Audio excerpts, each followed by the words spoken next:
Dekat, Udah ya? silahkan. Oke, baik. Bismillahirrahmanirrahim. Assalamualaikum warahmatullahi wabarakatuh. Waalaikumsalam warahmatullahi wabarakatuh. Iya, Waalaikumsalam. Bismillahirrahmanirrahim. Hmm. Subhanallah, alhamdulillah, wa la ilaha illallah, wallahu akbar. Asyhadu an la ilaha illallah wa asyhadu anna Muhammadan abduhu wa rasuluh. Eh, Pertama-tama, marilah kita panjatkan segala puji kepada Allah Subhanahu wa taala. Rasa syukur kita, alhamdulillah, mudah-mudahan alhamdulillah hari ini malam ini khususnya kita bisa berjumpa lagi di acara Semarak Bulan Merdeka bersama GCE Banten. Kali ini materinya tentang pembelajaran berdiferensiasi ya Ibu dan Bapak. Alhamdulillah nih, ini pengalaman pertama saya jadi moderator di acara sebesar dan sekeren ini, GCE Banten. Alhamdulillah disambut baik juga oleh oleh Bapak Kapten dengan ko-kaptennya juga. Alhamdulillah, terima kasih. Lalu bisa berjumpa juga tadi perbincangan di awal pertemuan tuh menarik ya. Sebetulnya belum pernah offline betul, bahkan baru saling menyapa juga barusan, tapi luar biasa karena satu frekuensi, sama-sama semangat, jadi rasanya seperti keluarga saja. Mudah-mudahan ke depannya terus dijaga seperti ini ya Ibu dan Bapak. Salawat dan salam senantiasa tercurah pada Nabi Muhammad SAW. Eh, Baik Ibu dan Bapak, untuk malam ini, insya Allah materi yang akan disampaikan oleh Bu Fajar terkait dengan pembelajaran berdiferensiasi. Namun sebelum kita mulai, marilah sama-sama kita berdoa menurut eh, agama dan kepercayaan masing-masing. Berdoa, kami persilahkan.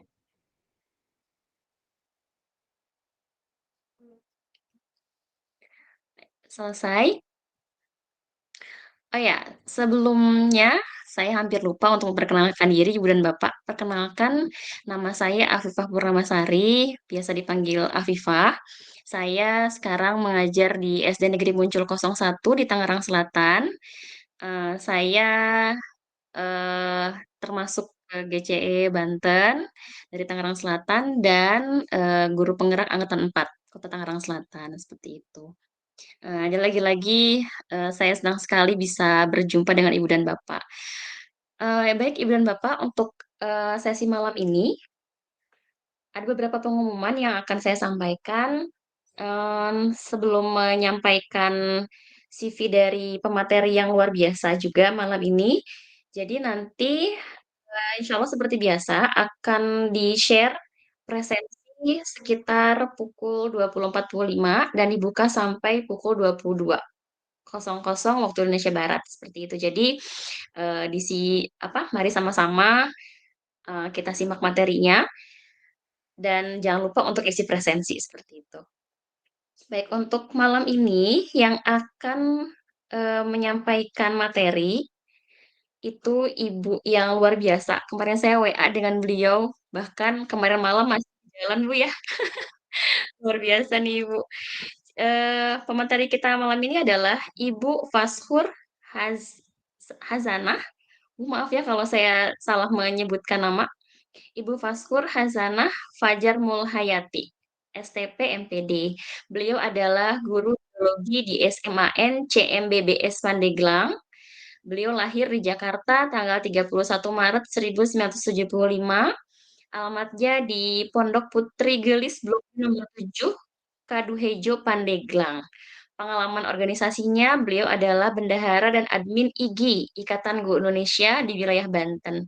Beliau juga termasuk GCE Banten, lalu guru penggerak Angkatan 2, wah senior nih. Lalu PP, Masya Allah, PP Angkatan 6, ya Bu ya, seperti itu. Untuk perkenalan lebih lanjut mungkin nanti dengan Bu Fajar langsung untuk mengefektifkan waktu dan nggak sabar juga nih ingin menyimak terkait dengan pembelajaran berdiferensiasi yang kayaknya seru dan sekarang tuh masih ini ya Bu ya masih jadi topik yang sangat menarik sih kalau menurut saya pembelajaran berdiferensiasi. Baik, silakan Bu Fajar. Baik, terima kasih Ibu Afifah untuk waktu yang diberikan. Bapak Ibu, Assalamualaikum warahmatullahi wabarakatuh. Waalaikumsalam warahmatullahi wabarakatuh. Warahmatullahi wabarakatuh. Selamat malam, salam sehat buat semuanya. senang berjumpa lagi dengan Bapak Ibu. Kemarin saya hanya menyimak, kali ini saya mendapat kesempatan untuk sedikit memberikan materi ya tentang pembelajaran diferensiasi.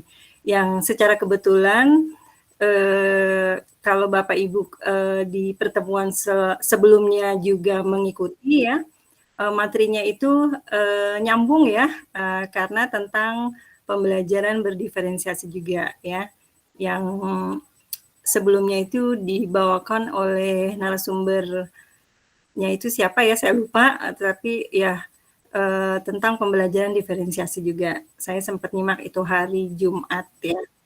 Ya, Bapak Ibu, mohon izin, mungkin kita lanjut saja supaya nanti tidak terlalu malam selesainya. Saya mau coba untuk share screen.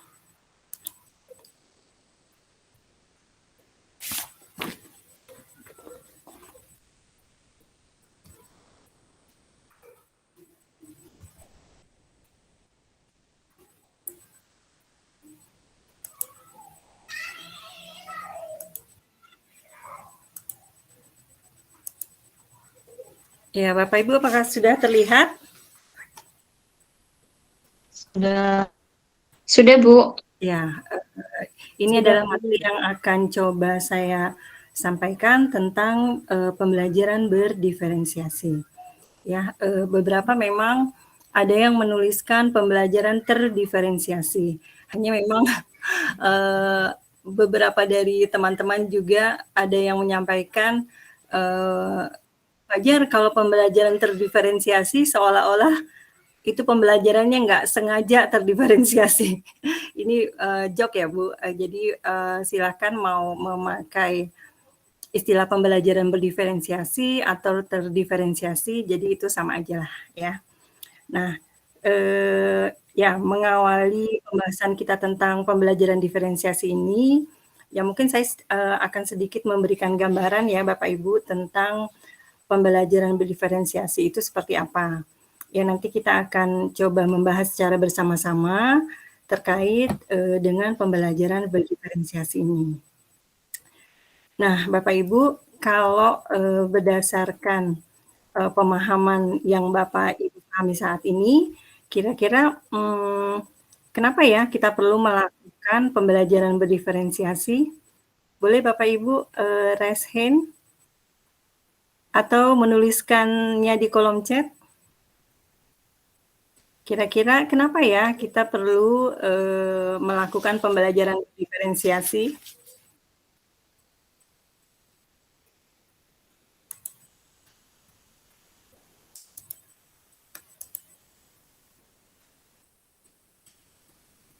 Karena setiap anak itu unik. Kalau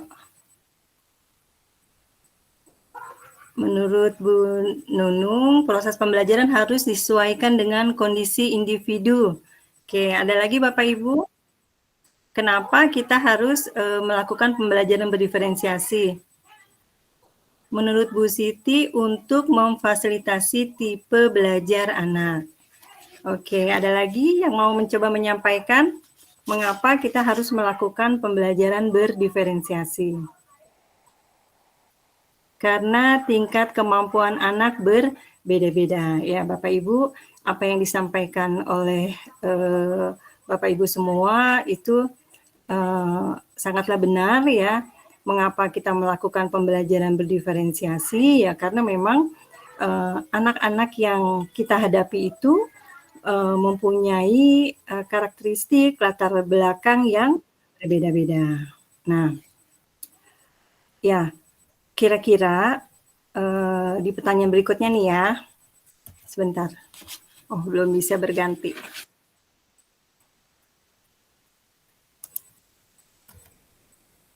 Nah, kalau menurut Bapak Ibu ya, siswa yang datang ke sekolah itu kira-kira sama atau tidak?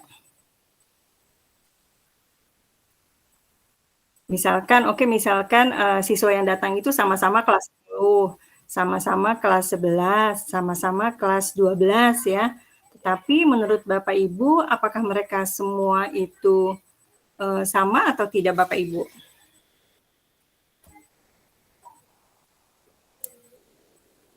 Tidak ya, berbeda-beda ya.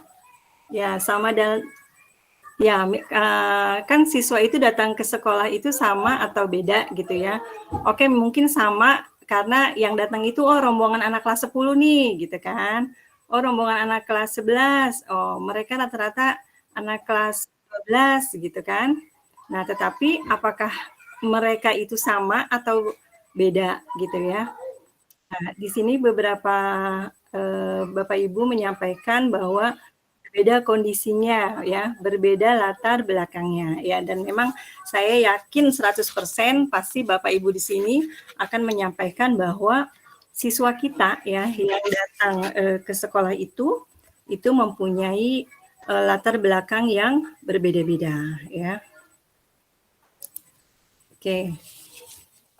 Ya, mereka itu memiliki berbagai macam perbedaan, bisa dari kemampuan, dari pengalaman, ya, dari bakat, dari minat, dari bahasa, dari kebudayaan, dari cara belajar, ya, dari gaya belajar, ya. Mereka mempunyai latar belakang yang berbeda. Nah, jadi kesimpulannya, kalau misalkan di kelas kita itu berbeda-beda ya, misalkan di kelas ada 30 anak ya, kita semua sudah sepakat ya bahwa mereka itu mempunyai latar belakang yang berbeda, baik dari kemampuan, pengalaman, bakat, minat ya. Nah, kira-kira dari 30 murid dengan latar belakang yang berbeda, kemudian kita memberikan cara mengajarnya, materi ajar, dan cara penilaiannya itu disamakan, menurut Bapak Ibu adil atau tidak? Gitu ya, dari 30 siswa nih di kelas kita udah sepakat mereka mempunyai latar belakang yang berbeda. Nah, kemudian ternyata kita mengajarnya sama gitu ya. Nah, menurut Bapak Ibu adil atau tidak? Tidak ya. Nah, saya pun sangat yakin ya 100% Bapak Ibu yang gabung di sini sepakat bahwa akan sangat tidak adil gitu ya di saat kita mengajar, memberikan materi dan juga memberikan penilaian dengan cara yang sama. Padahal mereka berasal dari latar belakang yang berbeda ya. Nah, misalkan sebagai contoh ya, kita tahu murid-murid kita itu mempunyai kemampuan yang berbeda, minatnya berbeda gitu ya, gaya belajarnya juga berbeda. Ada yang punya gaya belajar auditori, punya gaya belajar kinestetik, tapi visual, tapi kita mengajarnya hanya dengan ceramah saja, berbicara saja ya, yang itu tentunya hanya memenuhi siswa-siswa kita yang mempunyai gaya belajar auditori. Nah, akan sangat membosankan pasti ya untuk murid-murid kita yang mempunyai gaya belajar visual dan juga gaya belajar kinestetik. Nah, oleh karena itu supaya semuanya terpenuhi dengan berbagai macam karakteristik dari siswa kita, makanya memang sangat diperlukan yaitu pembelajaran berdiferensiasi. Tuh ya, sepakat ya Bapak Ibu ya? Gitu ya? Nah, oke.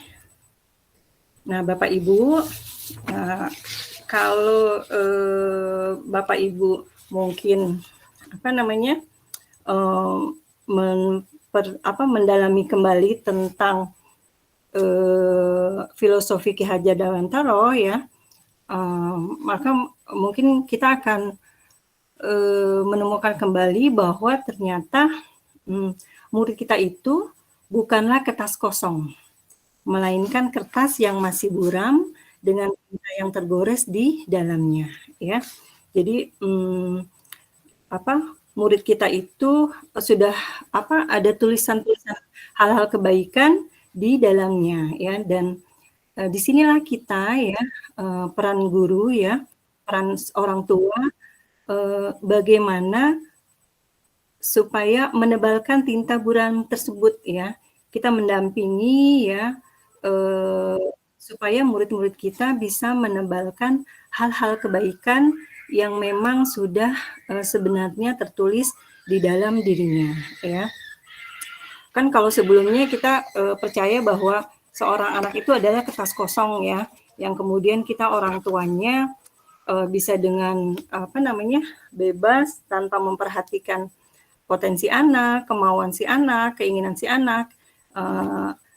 Dikatakan orang tua itu bebas untuk menuliskan apa saja, gitu ya. Anak itu tergantung kemauan kita, ya. Itu kalau yang sebelumnya. Tetapi kalau kita mendalami filosofi pendidikan Ki Hajar Dewantara, ya, ternyata tidak seperti itu, ya. Di dalam diri anak-anak itu sudah terdapat potensi, ya. Mereka memiliki bekal pengetahuan dan juga kemampuannya sendiri. Mereka mempunyai potensinya sendiri. Nah, disinilah, ya, kita akan mendampingi mereka, kita menuntun mereka agar mereka bisa mengembangkan semua potensi yang ada di dirinya, ya. Nah, dan yang dikembangkan oleh anak-anak itu gimana caranya adalah hal-hal kebaikan yang memang sudah tertulis, gitu. Jadi yang ditebalkan itu adalah tulisan-tulisan kebaikan yang ada di dirinya, gitu ya. Nah, dengan harapan jika mereka sudah terlatih untuk mengembangkan potensinya, ya otomatis itu pun akan menguatkan kodrat yang ada di diri anak-anak kita, seperti itu, ya. Mungkin sebagai contoh, ya, misalkan ada murid kita yang datang terlambat ke sekolah. Nah, kita harus yakin, ya, bahwa sebenarnya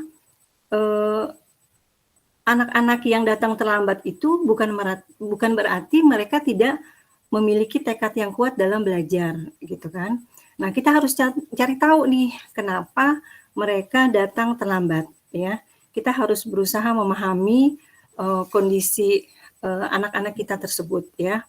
Apa yang mereka hadapi dan apa yang mereka alami sehingga mereka datang terlambat, tidak bisa datang tepat waktu. Nah, pasti kan ada alasannya nih, ya, kenapa mereka datang terlambat, gitu kan. Nah, disinilah peran kita, ya, tidak hanya melulu mengajarkan tentang materi pelajaran, ya, tetapi melainkan mendampingi setiap proses tumbuh kembang dari anak-anak kita tersebut untuk menjadi pribadi yang lebih baik. Nah, menebalkan hal-hal kebaikan yang memang sudah tertulis di dalam diri anak-anak kita tersebut. Jadi karena kita terus mendampingi mereka, kita mengingatkan mereka, kita memahami mereka, maka mereka hanya akan mengembangkan hal-hal kebaikan yang sudah tertulis, bukan hal-hal keburukan yang juga memang sudah tertulis di dalam dirinya, seperti itu, ya. Hanya potensi-potensi kebaikan lah yang nanti akan terkembang. Ya, baik Bapak Ibu. Yang berikutnya kita mulai masuk tentang pembelajaran berdiferensiasi, ya. Saya yakin Bapak Ibu juga sudah sering, ya, mengikuti mungkin pelatihan-pelatihan tentang pembelajaran berdiferensiasi, ya, sehingga sedikit tahu sudah banyak, ya, tentang pembelajaran berdiferensiasi. Di sini menurut Tomlinson, pembelajaran berdiferensiasi adalah usaha untuk menyesuaikan proses pembelajaran di kelas untuk memenuhi kebutuhan belajar individu setiap peserta didik, ya. Jadi dari 30 siswa yang ada di kelas yang mempunyai karakteristik berbeda, ya, kita sebagai gurunya harus bisa mengusahakan gimana caranya supaya kebutuhan dari setiap peserta didik itu bisa kita penuhi, gitu, ya. Nah, ya Bapak Ibu, yang berikutnya pembelajaran berdiferensiasi juga bisa dikatakan sebagai serangkaian keputusan masuk akal, ya, yang dibuat oleh guru yang berorientasi kepada keputusan murid. keputusan-keputusan tersebut seperti apa ya? Yang pertama yaitu kurikulum yang memiliki tujuan pembelajaran yang didefinisikan secara jelas. Jadi bukan hanya guru yang perlu jelas dengan tujuan pembelajaran, namun juga murid perlu jelas, perlu mengetahui dia ada di dalam kelas ini, ikut pelajarannya pelajaran apa, dan dia juga harus tahu tujuan pembelajaran yang harus dia capai saat itu. Gitu. Jadi jangan sampai 2 jam murid ikut KBM, tetapi dia sendiri nggak paham tujuan saya belajar tadi itu apa gitu. Makanya kan seperti yang Bapak Ibu ketahui sangat penting di awal proses pembelajaran kita juga menyampaikan tujuan pembelajaran. Kita juga menyampaikan manfaat-manfaatnya sehingga anak itu sendiri sudah bisa menyusun di pikirannya ya, setelah saya selesai belajar ini ya, maka saya harus bisa ini, seperti itu. Nah, kemudian keputusan-keputusan yang biasanya terdapat di pembelajaran berdiferensiasi yang kedua adalah bagaimana guru menanggapi atau merespon kebutuhan belajar muridnya. Bagaimana ia akan menyesuaikan rencana pembelajaran untuk kebutuhan belajar murid tersebut. Misalnya nih, apakah ia perlu menggunakan sumber yang berbeda, apakah butuh cara yang berbeda, dan juga penugasan serta penilaian yang berbeda. Jadi di pembelajaran diferensiasi ini, guru harus bisa merespon kebutuhan belajar muridnya. Ya, dan tentunya semua yang nomor 2 itu harus dilakukan dengan keputusan-keputusan yang masuk akal ya, yang memungkinkan. Nah, yang berikutnya nomor 3, bagaimana mereka menciptakan lingkungan belajar yang mengundang murid untuk belajar dan bekerja keras untuk mencapai tujuan belajar yang tinggi ya. Ya, jadi tadi kan di awal kita sudah menyampaikan tujuan pembelajarannya ini gitu ya. Nah, kemudian dengan lingkungan belajar yang menarik ya, sehingga siswa pun akan termotivasi gitu ya untuk mengikuti prosesnya sehingga tujuan pembelajaran yang diberikan bisa tercapai ya. Kemudian juga memastikan setiap murid di kelasnya tahu bahwa kan ada selalu dukungan untuk mereka di sepanjang proses belajar mereka. Ya, jadi murid merasa tidak diabaikan ya, murid merasa tahu progresnya gitu ya. Nanti setelah proses ini ya, jadi tahu gitu langkah-langkah pembelajarannya. Setelah proses ini saya harus apa lagi seperti itu ya. Oke. Yang keempat, tentang manajemen kelas yang efektif. Ya, jadi bagaimana guru menciptakan prosedur, rutinitas, metode yang memungkinkan adanya fleksibilitas, namun juga struktur yang jelas. Sehingga walaupun mungkin melakukan kegiatan yang berbeda, kelas tetap dapat berjalan secara efektif. Ya, jadi memang di pembelajaran berdiferensiasi ini ya, kita memang sangat boleh sekali bahkan dianjurkan untuk berkolaborasi dengan siswa ya. Bagaimana memanajemen kelas yang efektif ya. Di awal kita bisa menyampaikan skenario pembelajaran seperti apa gitu ya. Jadi siswa pun bisa membantu ya untuk mengontrol proses pembelajaran yang berlangsung gitu. Nah, kemudian yang kelima, adanya penilaian berkelanjutan ya. Nah, Bapak Ibu, di sini bagaimana guru tersebut menggunakan informasi yang didapat ya dari proses penilaian formatif yang dilakukan sepanjang proses pembelajaran itu dapat menentukan murid mana yang masih ketinggalan atau sebaliknya. Murid mana yang sudah lebih dulu mencapai tujuan pembelajaran yang ditetapkan ya. Ya pasti Bapak Ibu sudah paham ya salah satu tujuan dari penilaian formatif atau assessment formatif itu adalah ya untuk memperbaiki proses pembelajaran selanjutnya untuk mengetahui sampai sejauh mana progres dari murid-murid kita setelah mengikuti proses pembelajaran yang kita berikan. Nah, ini Bapak Ibu keputusan-keputusan yang masuk akal ya, yang memang menjadi salah satu ciri dari pembelajaran berdiferensiasi. Oke, saya lanjut lagi ya Bapak Ibu. Nah, ini ada miskonsepsi pembelajaran berdiferensiasi ya, dan mudah-mudahan dari beberapa poin miskonsepsi yang seringkali timbul gitu ya, ini bisa setelah kita bahas bisa sedikit menjawab pertanyaan-pertanyaan ya barangkali tentang miskonsepsi pembelajaran berdiferensiasi. Nah, yang pertama di sini dikatakan bahwa pembelajaran berdiferensiasi diperuntukkan bagi anak-anak berkebutuhan khusus atau anak-anak yang kesulitan belajar. Nah, ini salah ya Bapak Ibu. Kan sebenarnya konsep pembelajaran berdiferensiasi itu dia kan merupakan pendekatan yang bertujuan untuk memenuhi kebutuhan belajar semua siswa ya, di dalam kelas semua siswa.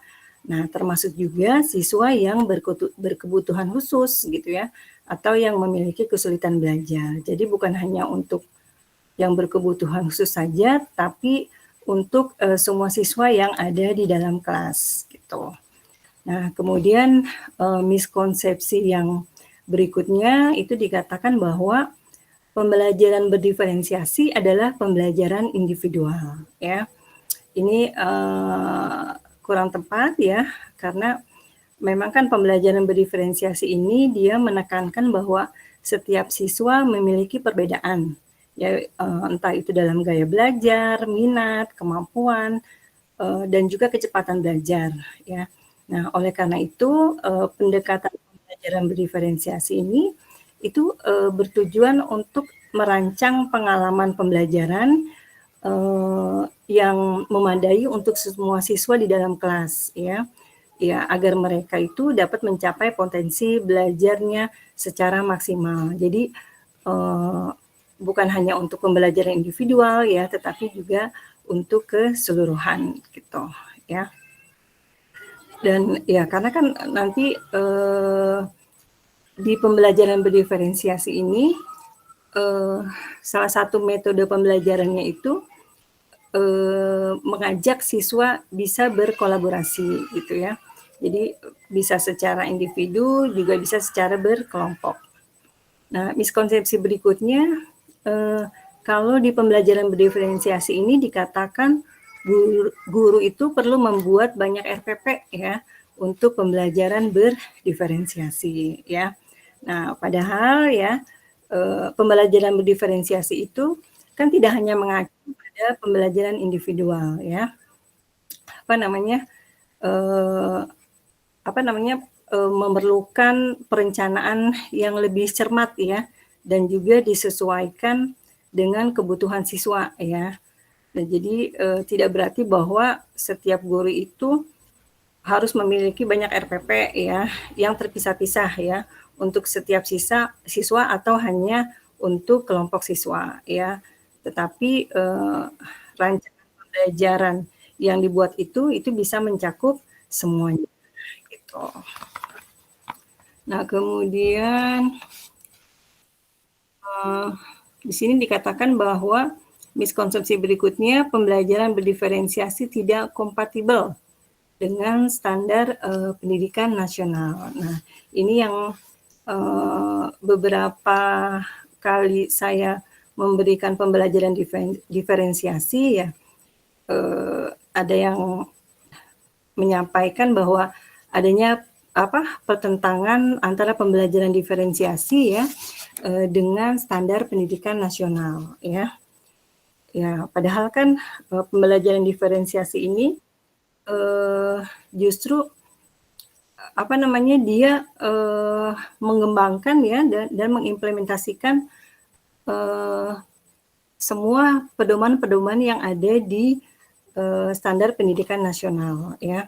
Seperti kita ketahui kan bahwa di standar pendidikan nasional itu mencakup tujuan-tujuan dalam pendidikan ya, seperti adanya pengembangan literasi ya, kemudian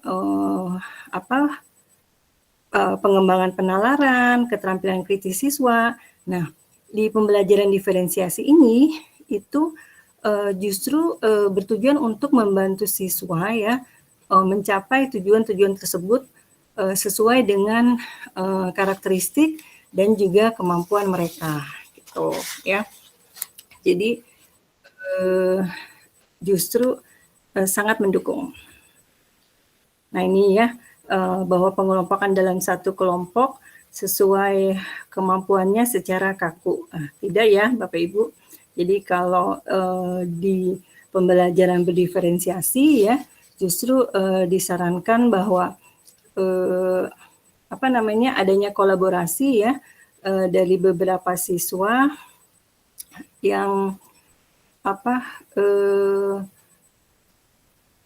dengan karakteristik yang berbeda, dengan salah satu yang mempunyai kelemahan itu akan dibantu oleh siswa yang lainnya yang mempunyai kelebihan seperti itu ya. Oke. Berikutnya, nah ini ya kita masuk ke pembagian pembelajaran berdiferensiasi ya. Pasti Bapak Ibu juga sudah banyak mengetahui bahwa pembelajaran diferensiasi itu bisa berupa konten ya, berdasarkan proses, berdasarkan produk dan juga berdasarkan lingkungan belajar ya, yang strategi penerapan pembelajaran berdiferensiasinya itu bisa berdasarkan kebutuhan siswa dari kesiapan belajar, bisa dari minat, dan juga dari profil belajarnya. Nah, yang dimaksud dengan diferensiasi konten itu, yaitu adalah konten itu adalah materi apa yang akan diajarkan oleh guru di kelas, atau materi apa yang akan dipelajari oleh peserta didik di kelas.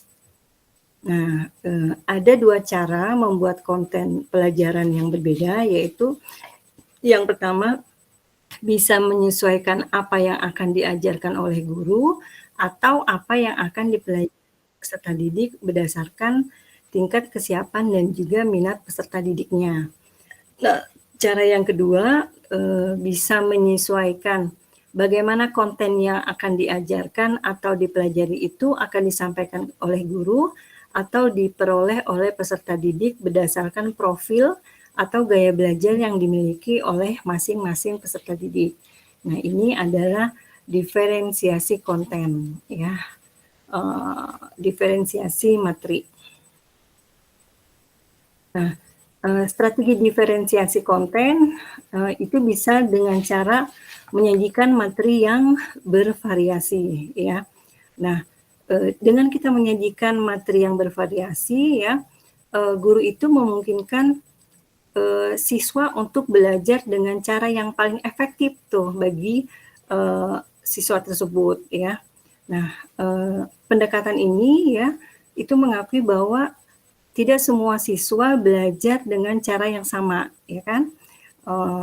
Oleh karena itu variasi dalam penyajian materi itu diharapkan dapat meningkatkan pemahaman ya dan juga keterlibatan siswa dalam pembelajarannya. Jadi kita sajikan materi yang bervariasi.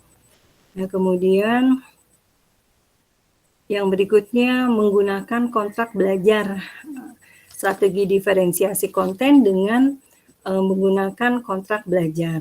Ya, di strategi dengan menggunakan kontrak belajar ini itu bisa dengan cara mengajak siswa ya untuk bekerja sama merancang rencana pembelajaran yang disesuaikan dengan kebutuhan, dengan minat siswa, dengan tingkat kemampuan siswa ya. Nah, mungkin saya yakin Bapak Ibu sendiri pernah ya merancang strategi diferensiasi konten ini dengan menggunakan kontrak belajar gitu kan. Pernah juga mungkin menawarkan bertanya ke siswa, nah misalkan gini, anak-anak hari ini kita mau membahas materi tentang ini. Nah kira-kira kalau menurut kalian seperti apa nih yang apa namanya, untuk mempelajari materi ini kira-kira pembelajaran seperti apa nih supaya tujuan pembelajaran yang barusan disampaikan bisa tercapai ya. Mungkin saya yakin Bapak Ibu pernah ada yang mencoba seperti itu gitu ya. Saya sendiri pernah melakukan itu ya. Jadi di saat saya menyampaikan ini materinya, ini tujuan yang harus kalian capai. Saya ajak mereka ya untuk merancang pembelajaran dengan menggunakan kontrak belajar ya. Akhirnya mereka mencoba gitu ya, mereka berdiskusi dengan teman-temannya, mereka memilih satu rencana pembelajaran gitu kan. Dan karena mereka sudah memilih itu ya, kita juga apa namanya, mengajak siswa, membantu siswa untuk merancang prosesnya seperti apa dan yang mereka inginkan, terus nanti kira-kira penilaian formatifnya seperti apa ya. Akhirnya ya mereka berusaha untuk menjalankan kontrak belajar yang sudah mereka pilih seperti itu ya. Ini strategi diferensiasi konten yang bisa kita terapkan. Nah, yang berikutnya menyediakan pembelajaran mini ya. Yang dimaksud dengan pembelajaran mini ini itu bisa berupa kita menyederhanakan materi-materi gitu ya, yang biasanya materinya itu padat gitu ya, sulit gitu ya. Maka materi-materi itu kita potong-potong gitu ya, kita buat sesi singkatnya yang terbatas gitu kan. Mungkin hanya dengan memaksimalkan atau memilih hal-hal yang penting saja gitu ya dalam waktu yang terbatas, yang tujuannya tentunya adalah berpihak pada murid ya, untuk mempermudah murid-murid kita mempelajari konten tersebut gitu. Jadi kita memotong-motong materi yang padat menjadi materi-materi yang singkat, yang sederhana, yang mudah dipahami oleh siswa gitu. Oke, yang berikutnya menyajikan materi dengan berbagai moda pembelajaran ya. Nah, ya jadi dengan kita memvariasikan model model pengajaran gitu ya, dan juga dari konten ini ya, maka diharapkan siswa itu apa namanya ya merasa nyaman ya karena terpenuhi gitu kan. Ya seperti di awal tadi kan kita sudah menyinggung bahwa siswa itu dengan karakteristik yang berbeda ya, ada dengan gaya belajar visual, kinestetik ataupun auditori ya. Nah, di saat kita menyajikan dengan berbagai moda pembelajaran yang berbeda ya, tentunya akan menciptakan kondisi yang nyaman bagi mereka ya, dan pastinya dengan begitu proses pembelajaran juga akan berjalan dengan baik ya. Kemudian menyediakan berbagai sistem yang mendukung ya, berbagai sistem yang mendukung ya, dari karena kita memakai berbagai macam strategi ya, tentunya kita juga membutuhkan alat-alat yang mendukung strategi yang kita pilih tersebut ya. Seperti itu Bapak Ibu. Oke, yang berikutnya diferensiasi proses ya. Diferensiasi proses yaitu yang dilakukan peserta didik di kelas yang bermakna bagi peserta didik sebagai pengalaman belajarnya di kelas. Itu diferensiasi proses ya, bukan kegiatan yang tidak berkolerasi dengan apa yang sedang dipelajarinya. Jadi proses yang kita ciptakan itu adalah benar-benar yang nantinya akan memberikan pengalaman belajar yang baik bagi mereka. Bukan hanya yang penting rame, yang penting seru, yang penting asik ya. Padahal itu tidak ada korelasinya dengan apa yang sedang dipelajarinya. Nah, kegiatan-kegiatan yang dilakukan oleh peserta didik ini tidak diberi penilaian kuantitatif berupa angka, melainkan penilaian kualitatif yaitu berupa catatan-catatan umpan balik mengenai sikap, pengetahuan, dan juga keterampilan dari apa yang kira-kira masih kurang atau perlu diperbaiki atau perlu ditingkatkan oleh peserta didik kita ya. Jadi itu adalah bentuk penilaian sepanjang diferensiasi proses. Nah, yang berikutnya adalah diferensiasi produk, ya. Diferensiasi produk ini adalah hasil akhir dari pembelajaran untuk menunjukkan kemampuan pengetahuan, keterampilan, dan juga pemahaman peserta didik setelah menyelesaikan satu unit pembelajaran atau bahkan setelah membahas materi pelajaran selama satu semester, ya. Nah, produk ini sifatnya formatif dan biasanya perlu diberi nilai, ya, karena merupakan produk akhir, ya. Nah, guru juga perlu menjelaskan bagaimana peserta didik dapat mempresentasikan produknya sehingga peserta didik lain juga dapat melihat produk yang dibuat, ya. Dan pada saat itulah, ya, proses penilaian itu dilakukan pada saat siswa itu mencoba mempresentasikan hasil produknya. Kemudian produk yang akan dikerjakan oleh peserta didik tentu saja harus berdiferensiasi sesuai dengan kesiapan, minat, dan juga profil belajar dari peserta didik, ya. Jadi bahkan sampai memilih produk akhir dari proses pembelajaran pun sebaiknya memang kita memberikan kebebasan kepada siswa untuk memilih, ya, sesuai dengan kesiapan, minat, dan juga profil belajar siswa. Yang berikutnya adalah diferensiasi lingkungan belajar. Nah, lingkungan belajar yang dimaksud meliputi bisa susunan kelas, ya, apakah secara personal, sosial, dan fisik. Nah, lingkungan belajar juga harus disesuaikan dengan kesiapan peserta didik dalam belajar, minat mereka, dan juga profil belajar mereka, agar mereka memiliki motivasi yang tinggi dalam belajar, ya.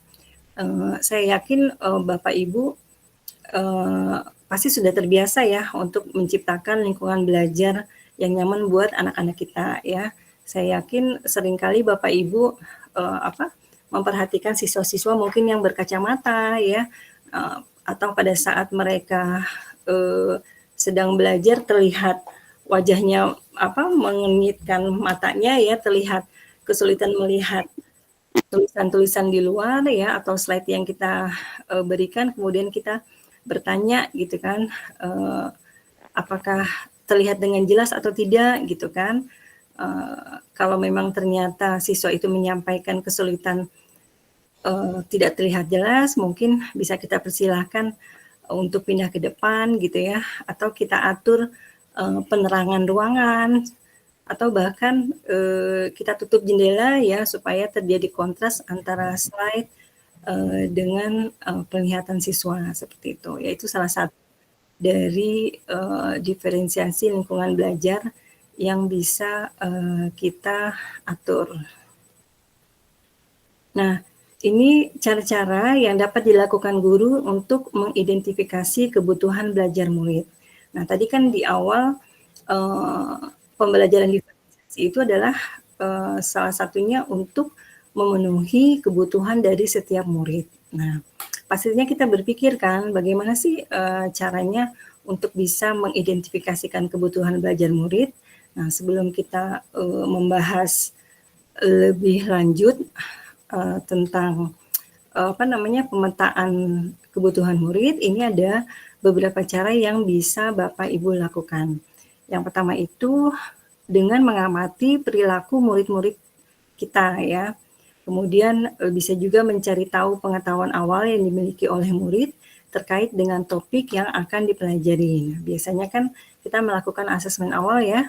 Bisa juga dengan membuat pertanyaan-pertanyaan yang memang sudah kita siapkan, ya, atau bisa juga dengan kita memberikan pertanyaan-pertanyaan pemantik. Kemudian melakukan penilaian untuk menentukan pengetahuan, keterampilan, dan sikap mereka saat ini, dan kemudian mencatat kebutuhan yang diungkapkan oleh informasi yang diperoleh dari proses penilaian tersebut, ya. Ini bisa dalam bentuk asesmen awal, ya, atau asesmen kognitif, ya. Kemudian bisa dengan mendiskusikan kebutuhan murid dengan orang tua atau wali murid, gitu. Kemudian mengamati murid ketika mereka sedang menyelesaikan suatu tugas atau aktivitas ya. Nah, ini dari situ kita bisa melihat ya kebutuhan dari belajar murid-murid kita ya. Kan seringkali kalau misalkan pada saat diskusi ya, kita melihat ada siswa yang pasif, kita melihat ada siswa yang aktif ya. Nanti saat kita melakukan pengamatan, kemudian kita membuat catatan, kita bisa merancang kembali ke depannya skenario pembelajaran supaya siswa-siswa yang tidak aktif itu nantinya akan terdorong ya untuk bisa menjadi aktif. Misalkan seperti itu.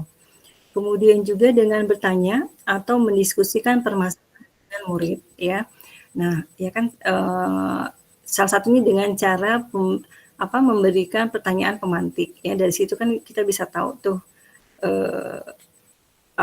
kemampuan awal ataupun permasalahan-permasalahan dari murid tersebut.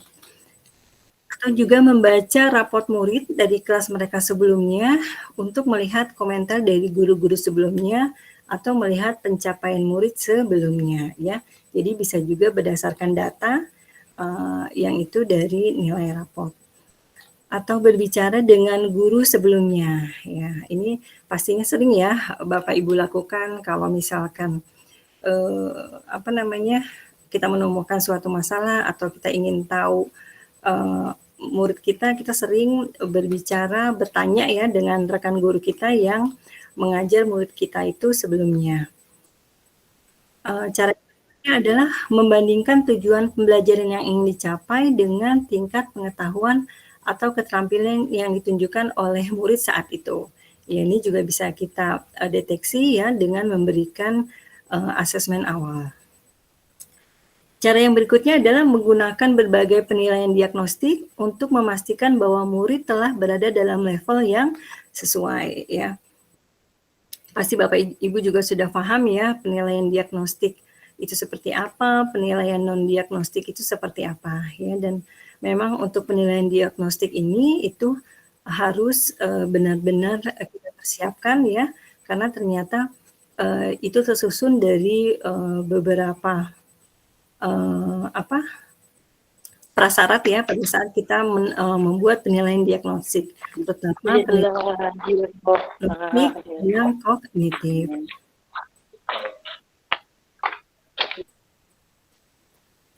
Yang berikutnya, cara yang dilakukan bisa dengan melakukan survei ya untuk mengetahui kebutuhan belajar murid. Ya, misalkan kita membuat angket ya yang kita buat sendiri ya.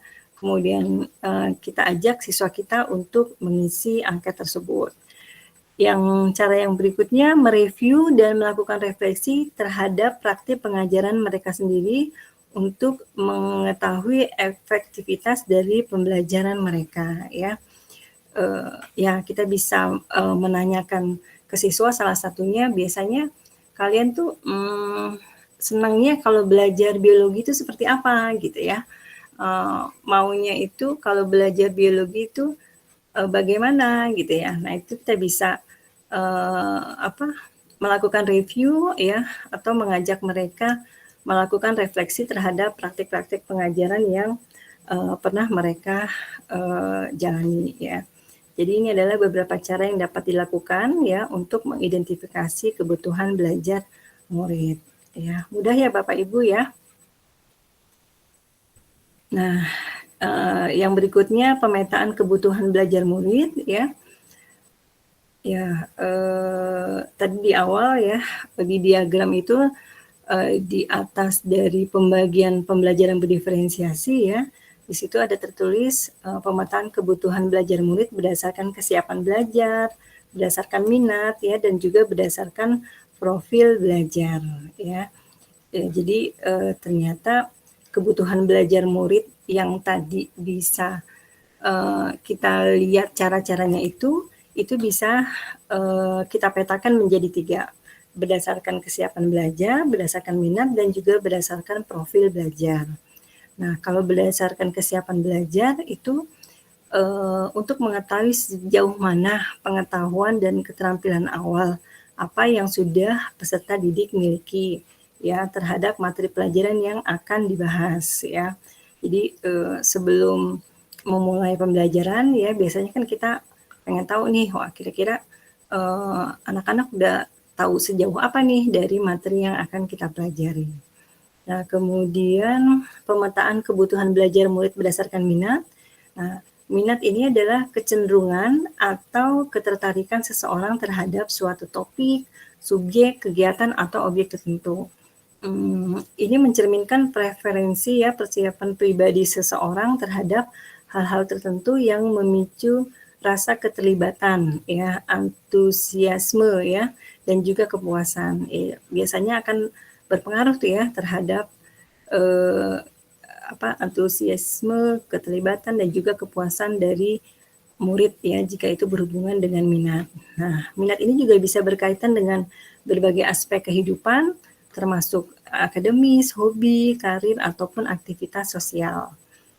Untuk pemetaan kebutuhan belajar murid berdasarkan profil belajar itu biasanya berupa pendekatan atau bagaimana cara yang paling disenangi peserta didik agar mereka dapat memahami pelajaran dengan baik. Nah, ini yang kita kenal dengan gaya belajar siswa ya, yang auditori, visual ataupun kinestetik ya. Kecenderungan mereka menyukainya seperti apa. Ini adalah pemetaan kebutuhan belajar murid. Nah, Bapak Ibu, kalau kita melihat diagram dari siklus pembelajaran berdiferensiasi ini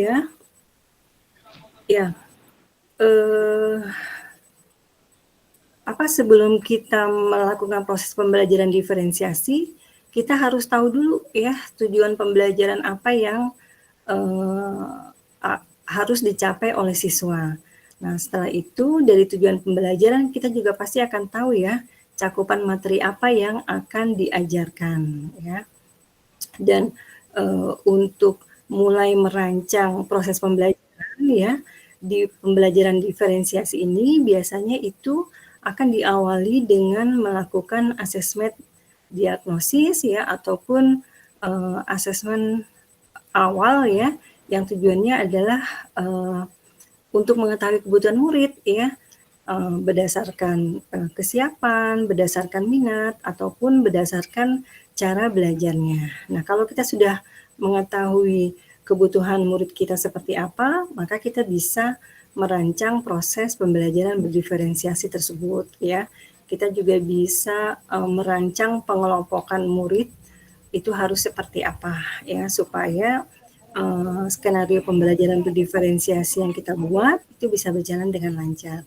Nah, salah satu ciri dari pembelajaran berdiferensiasi itu biasanya adalah adanya produk ya. Yang produk ini nantinya akan kita nilai ya untuk mengetahui sejauh mana pemahaman siswa ya setelah mengikuti proses pembelajaran. Yang hasil dari penilaiannya itu bisa menjadi bahan evaluasi bagi kita ya untuk nantinya rancang lagi proses pembelajaran berdiferensiasi ya untuk nantinya merefleksikan apakah proses pembelajaran yang sudah kita buat, yang sudah kita laksanakan tersebut sudah memenuhi kebutuhan murid-murid kita atau belum. Jadi seperti itu ya. Kalau kita lihat siklus pembelajaran diferensiasi ini saling berhubungan ya. Oke, kita lanjut dulu ya Bapak Ibu. Nah, ya untuk menentukan pembelajaran berdiferensiasi idealnya adalah dengan menentukan asesmen awal ya. Kemudian hasilnya itu kita petakan hasil asesmen awalnya dan juga kemudian untuk menentukan tindak lanjut pembelajaran diferensiasinya itu seperti apa ya. Nah, di asesmen awal pembelajaran ini dilakukan biasanya untuk melihat kesiapan peserta didik ya pada kompetensi yang akan dituju atau dipelajari. Nah, asesmen awal pembelajaran ini dapat dilakukan secara natural ya bisa dengan diskusi ringan, bisa dengan memberikan pertanyaan-pertanyaan pemantik di awal kegiatan, bisa juga dengan permainan yang tentunya itu kita kaitkan ya dengan konten yang akan kita pelajari ya, kemudian dengan kuis sederhana ya, atau dapat juga dilihat dari hasil asesmen sebelumnya. Kemudian di tahap memetakan hasil asesmen awal. Nah, jadi hasil asesmen awal pembelajaran ini itu kan pastinya akan memberikan informasi kesiapan belajar peserta didik ya, yang nanti kemudian bisa digunakan untuk menyesuaikan rencana pembelajaran yang dibuat agar sesuai dengan pembelajaran peserta didik yang disesuaikan dengan kebutuhan peserta didik ya, pembelajarannya seperti apa. Nah, disinilah kemudian kita lakukan pembelajaran berdiferensiasi. Nah, bagaimana alternatif pembelajaran sesuai capaian peserta didik ya? Di sini ada beberapa alternatif yang kita jadikan bahan pertimbangan sehingga proses pembelajaran diferensiasi ini bisa kita lakukan. Yang pertama, berdasarkan asesmen yang dilakukan di awal pembelajaran, peserta didik ini di kelas yang sama ya, itu bisa dibagi menjadi 2 atau lebih kelompok menurut capaian belajar mereka ya. Dan kemudian keduanya diajarkan oleh guru yang sama atau disertai guru pendamping atau asisten. Nah, ini jika memungkinkan ya Bapak Ibu.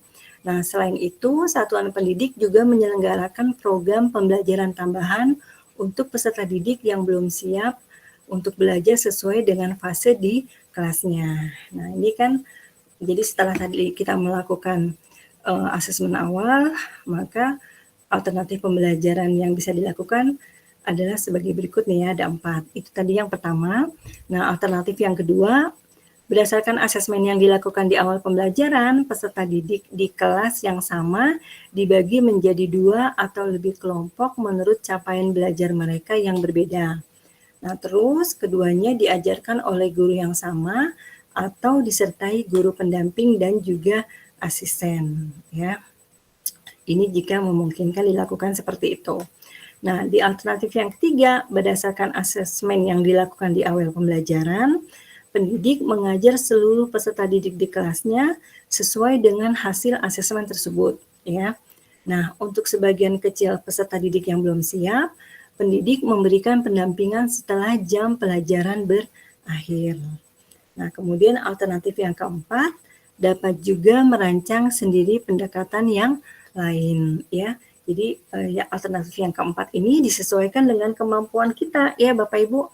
Setelah tadi kita membahas panjang lebar tentang pembelajaran berdiferensiasi seperti apa, idealnya seperti apa, tetapi jika itu belum memungkinkan bagi kita ya kita bisa merancang sendiri pendekatan yang lain yang sekiranya bisa memaksimalkan ya, memenuhi kebutuhan siswa dari hasil asesmen awal yang sudah kita lakukan gitu ya. Jadi silakan Bapak Ibu pilih ya dari beberapa alternatif ini ya, jika memungkinkan silakan dilakukan gitu. Nah, Bapak Ibu ya penting untuk diperhatikan, jadi dalam melakukan pembelajaran berdiferensiasi menurut kesiapan peserta didik ya, bahwa pengelompokan peserta didik berdasarkan capaian atau hasil asesmen itu jangan sampai mengarah pada terbentuknya persepsi ya tentang pengkategorian peserta didik ke dalam kelompok pintar ya atau kelompok yang tidak pintar ya, karena dikhawatirkan itu akan terjadi diskriminatif ya, atau siswa jadi merasa kurang nyaman gitu ya, karena dia merasa oh ternyata saya berada di kelompok yang kurang pintar. Wah, dia mah enak gitu kan, selalu berada di kelompok yang pintar seperti itu. Jadi jangan sampai seperti itu ya. Nah, untuk menghindari dampak negatif, pembelajaran dalam kelompok kecil adalah metode yang biasa dilakukan peserta didik. Jadi ada kalanya pendidik membagi kelompok berdasarkan minat, misalnya kalau di pelajaran olahraga ya, mudah ya, kesamaan minat permainan olahraga apa gitu ya, otomatis mereka akan berada dalam satu permainan yang sama. Itu kalau di pelajaran PJOK. Kemudian pengelompokan berdasarkan kemampuan itu juga berubah ya sesuai dengan kompetensi yang menjadi kekuatan peserta didik. Jadi tidak permanen sepanjang tahun atau semester dan tidak berlaku di semua mata pelajaran. Jadi memang sebaiknya pengelompokan itu dari satu mata pelajaran yang satu dengan yang lain itu berbeda gitu ya. Bahkan dalam satu mata pelajaran di setiap pertemuan atau pembahasan materi sebaiknya pengelompokan itu tidak sama ya, tapi berbeda-beda berdasarkan kemampuannya saat itu gitu ya. Nah, bagi peserta didik yang sudah mahir perlu dipikirkan bentuk-bentuk tantangan yang lebih beragam. Menjadi tutor sebaya bisa menjadi salah satu opsi, namun juga perlu kita perhatikan karena ternyata tidak semua siswa yang mempunyai kelebihan, siswa yang terlihat menonjol itu mempunyai kemampuan ya, mempunyai kompetensi mengajar untuk menjadi tutor sebaya, sehingga memfasilitasi anak-anak itu tetap menjadi tanggung jawab dari kita ya sebagai gurunya. Kemudian perlu ada peran-peran beragam yang bisa dipilih oleh peserta didik untuk memperkaya atau mendalami kompetensi yang dibangun. Misalnya di awal tahun ajaran, ya pendidik mengajak peserta didik berdiskusi mengenai peran-peran apa nih yang dibutuhkan. Dan setiap peran bisa diambil oleh peserta didik secara bergantian, gitu ya. Ini yang perlu kita perhatikan ya pada saat pengelompokan. Yang biasanya itu ada di dalam skenario pembelajaran berdiferensiasi ya. Nah, contoh diferensiasi untuk kesiapan belajar yang berbeda-beda ini dari kesiapan konten, proses, dan juga produk. Untuk yang konten, biasanya menyediakan sumber belajar yang bervariasi, baik dari segi kompleksitas materi maupun keterbacaan. Kemudian menyediakan teks untuk berbagai tahap membaca, bisa dengan bantuan menebalkan kata kunci untuk memudahkan siswa memahami teks tersebut. Bisa juga menggunakan berbagai media untuk membantu dalam penjelasan atau pemahaman, menyediakan materi pembelajaran yang sesuai dengan bahasa keseharian siswa ya. Jadi kalau kan biasanya kalau di daerah-daerah itu ya terbiasa menggunakan bahasa daerahnya ya, kalau sekiranya memang masih kesulitan untuk menggunakan bahasa Indonesia ya bisa juga kita fasilitasi dengan menggunakan bahasa keseharian siswa ya. Kemudian menyediakan pemandu pencatatan ya, daftar kosakata untuk referensi selama penjelasan atau pencatatan. Kemudian memberikan kesempatan bagi siswa untuk mengemukakan ide atau mendemonstrasikan kemampuan daripada sekedar menjelaskan materi melalui metode ceramah. Ya, jadi kita libatkan siswa ya. Nah kalau kayak seperti ini kan hanya saya aja ya yang memberikan materi ya. Kalau daring gitu ya, kalau luring itu kita memang lebih enak ya, apalagi kalau waktunya panjang ya, kita buat benar-benar interaktif ya, kita ajak siswa untuk menyampaikan ide-idenya ya, jadi bukan hanya kita saja yang ceramah. Kemudian menyediakan situs internet atau laman yang sudah ditandai dengan tingkat kesulitan yang berbeda sebagai sumber penelitian ataupun anak-anak mengeksplorasi konten tersebut. Nah, yang berikutnya adalah contoh diferensiasi untuk kesiapan belajar dari proses ya. Ini bisa menggunakan berbagai media untuk membantu dalam penjelasan dan pemahamannya, menggunakan aktivitas berjenjang, misalkan aktivitas pada tingkat kesulitan yang berbeda, tetapi fokus pada tujuan pembelajaran yang sama. Kemudian membuat lembar petunjuk pengerjaan yang detail dan umum, ya, jadi dimulai dari detail, kemudian umum, gitu ya. Kemudian mengulang kembali pengajaran untuk siswa yang mengalami kesulitan, membuat pengelompokan, ya, contohnya kelompok dengan tingkat kesiapan belajar yang sama, atau kelompok dengan tingkat kesiapan belajar yang berbeda. Kemudian menetapkan kriteria keberhasilan yang beragam sehingga dapat mengakomodasi pencapaian kelas secara klasikal maupun pencapaian siswa secara individual, ya. Menyediakan penugasan sesuai tingkat kesiapan belajar siswa. Nah, idealnya seperti ini ya Bapak Ibu. Kemudian mengakomodasikan penyelesaian tugas dengan kecepatan yang berbeda, menggunakan metode teman baca ya untuk mengerjakan atau memahami teks dari materi pembelajaran, kemudian membentuk kelompok tutor sebaya bagi siswa yang sudah mahir sehingga dapat membantu siswa lain yang belum mahir. Nah, yang berikutnya adalah contoh diferensiasi untuk kesiapan belajar yang berbeda-beda berdasarkan produk.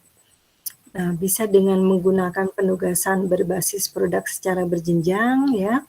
Kemudian bisa juga mempersilahkan murid-murid untuk memimpin lokakarya mini ya dalam kelas tentang berbagai bentuk pengembangan produk, misalnya mengajukan pertanyaan penelitian yang baik, menggunakan internet untuk mencari informasi, melakukan wawancara, menandai, dan juga mengevaluasi kesalahan dalam bahan bacaan. Ya.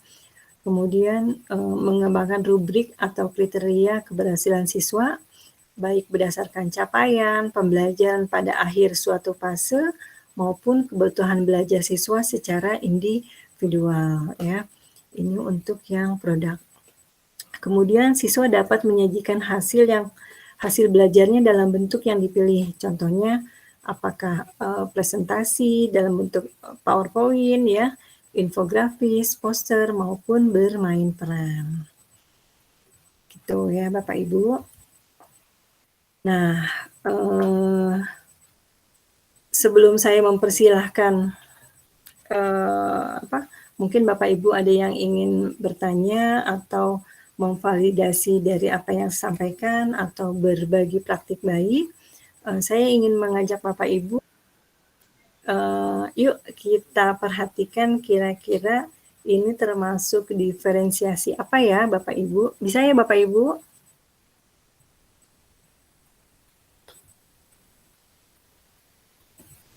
Terbaca slide-nya?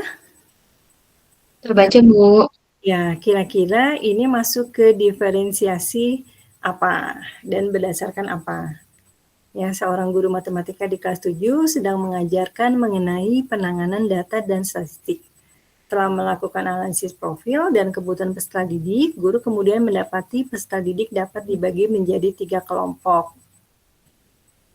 Ada kelompok peserta didik yang sudah memahami konsep data statistik, ada peserta didik yang masih harus mengulangi pemahamannya, dan ada kelompok peserta didik yang sudah siap diberikan tantangan.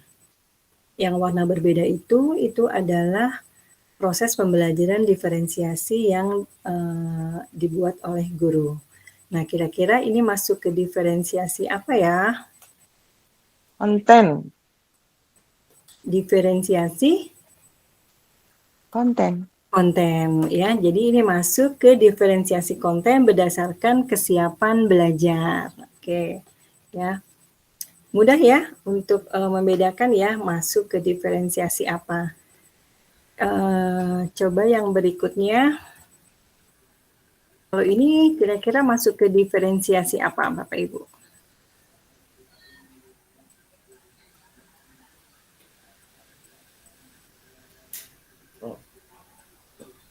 Boleh open mic, kira-kira ini masuk ke diferensiasi apa ya? Produk tuh ada lagu tentang makhluk hidup. Prosesnya. Proses, Bu. Diferensiasi proses. Diferensiasi proses, Bu. Diferensiasi proses. Coba kita lihat ya. Nah, jadi ini masih ke diferensiasi konten. Konten ini masih. Iya, konten. Berdasarkan gaya belajar. Gaya belajarnya. Ya. Lagi-lagi Bu. Oke. Kalau yang tadi ya, itu kan diferensiasi konten berdasarkan kesiapan belajar. Kesiapan belajar. Ya, karena dari hasil asesmen diketahui siswa ternyata ada 3 kelompok nih, makanya kemudian diberikan treatmentnya seperti itu. Ya, jadi itu masuk ke diferensiasi konten berdasarkan kesiapan belajar. Nah, kalau ini masuk ke diferensiasi belajar. berdasarkan gaya belajar. Jadi pemberian materinya itu berbeda berdasarkan gaya belajar. Untuk anak-anak yang gaya belajarnya audiovisual, maka materinya itu melalui video pembelajaran, ya kan? Nonton. Nah, untuk yang kinestetik, maka materinya itu diberikan melalui observasi lingkungan sekitar, ya. Jadi kan dia bisa jalan-jalan ke sana kemari ya, karena melakukan observasi lingkungan. Cari alamat. Nah, kalau yang audio itu materinya bisa Dengarkan. melalui lagu tentang makhluk hidup misalkan seperti itu. Makanya ini masuk ke diferensiasi konten, ya, diferensiasi materi berdasarkan gaya belajar, ya. Kita coba lagi ya Bapak Ibu. Nah, kalau yang ini diferensiasi apakah ini? Seorang guru sastra Inggris di kelas 10 sedang mengajarkan mengenai menulis analisis perbandingan dua karya sastra puisi. Setelah melakukan analisis profil dan kebutuhan peserta didik, guru kemudian mendapati peserta didik memiliki minat yang berbeda-beda. Kemudian guru memberikan dua puisi kepada peserta didik berdasarkan minatnya masing-masing. Ini berarti ya, yang menyukai alam diberi puisi berhubungan dengan alam. Kelompok peserta didik yang menyukai minat diberi puisi yang dimusikalisasi yang berhubungan dengan seni. Kelompok peserta didik yang menyukai hal-hal sosial diberi puisi yang berhubungan dengan masalah sosial. Ini masih Jadi, konten juga ini. Nah, ini masih konten, tapi berdasarkan apa Bapak Ibu? Tadi kan ada berdasarkan gaya Ini belajar. konten Minat. Belajar, Bu. Ya, Lingkungan belajar. kan Minat. Ya, minat dan bakat, Bu. iya, jadi kan tadi Berdasarkan Minat dan bakat. minat. ya ada berdasarkan gaya belajar, kemudian ada berdasarkan apa lagi? Minat peserta Berdasarkan didik ya. kesiapan belajar, Kesiapan belajar dan juga berdasarkan minat. Gaya belajar, profil, Ya, profil, gaya berdasarkan belajar, profil ini. minat peserta Ya. didik ya. ya. Kita coba lagi ya. Ini berarti di Nanti Bu, ya. lagi di SS dulu, Bu. Oh, mangga. Nanti kan bisa diambil juga ini apa materinya di Iya, Bu. ya. Nanti ada nggak materinya, Bu? Ada ya. Sorry ya. Lagi Bu. Ya, oke. Ya, Bapak Ibu yang tadi sudah berdasarkan konten ya. Diferensiasi konten berdasarkan minat, diferensiasi konten berdasarkan gaya belajar, dan diferensiasi konten berdasarkan kesiapan belajar. Sekarang kalau yang ini kira-kira apa? Ya, minat dulu ya.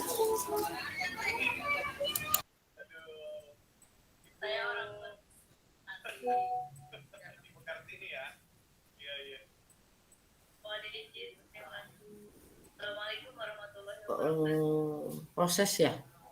Ini udah masuknya ke proses ini kayaknya ya. Yang lain kira-kira Seru. Proses yang sudah lancar.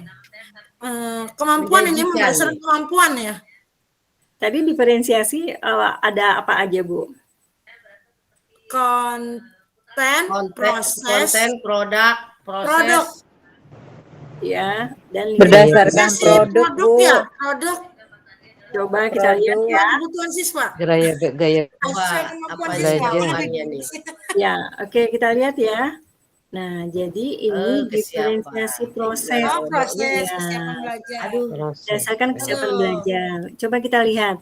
Nah, kelompok peserta didik yang masih membutuhkan media untuk penjumlahan, maka dia diberikan penjumlahan berulang dengan menggunakan tabel angka. Jadi dia dikasih nih ada tabel angka, ya. Coba kamu berlatih penjumlahan berulang dengan menggunakan tabel angka tersebut gitu ya. Jadi ini adalah proses berdasarkan kesiapan belajar. Nah, kalau untuk anak yang sudah lancar penjumlahan berulangnya, maka prosesnya dengan menggunakan pola dari hitung lompat gitu ya. Jadi 2 tambah 2 tambah 4 tambah 6 tambah 8 gitu ya. Jadi prosesnya beda. Kemudian untuk peserta didik yang sudah lancar menyelesaikan perkalian, maka proses pembelajarannya dengan menggunakan strategi mental math ya untuk mulai lancar perkalian ya. Jadi kan ini proses berdasarkan kesiapan belajar ya. Oke, mau coba lagi? Lagi. Ya. Kalau yang ini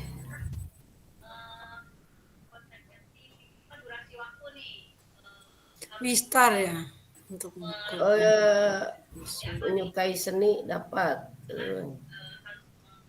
kayak alam. Diferensiasi proses ini. proses ya, karena ada yang mereka Iya, lakukan. proses. Ya, berdasarkan apa Bapak Ibu? Berdasarkan itu, tuh. Berdasarkan minat. Kira-kira kenapa dikatakan berdasarkan minat, Bu? Di sini ada yang menyukai alam, ada yang menyukai seni, ada yang kegiatan fisik, Estetik, tuh, Oke. audio, auditory, Oke, coba kita lihat ya Bapak Ibu, apakah berdasarkan Auditory, minat ya? visual. Ya, kita lihat ya. Ya, jadi ini adalah Iya, berdasarkan minat, diferensiasi proses berdasarkan minat. Ya, benar tadi yang disampaikan oleh Ibu ya, ada yang menyukai alam, ada yang menyukai seni ya. Itu berdasarkan minat mereka ya. Kemudian yang berikutnya kalau ini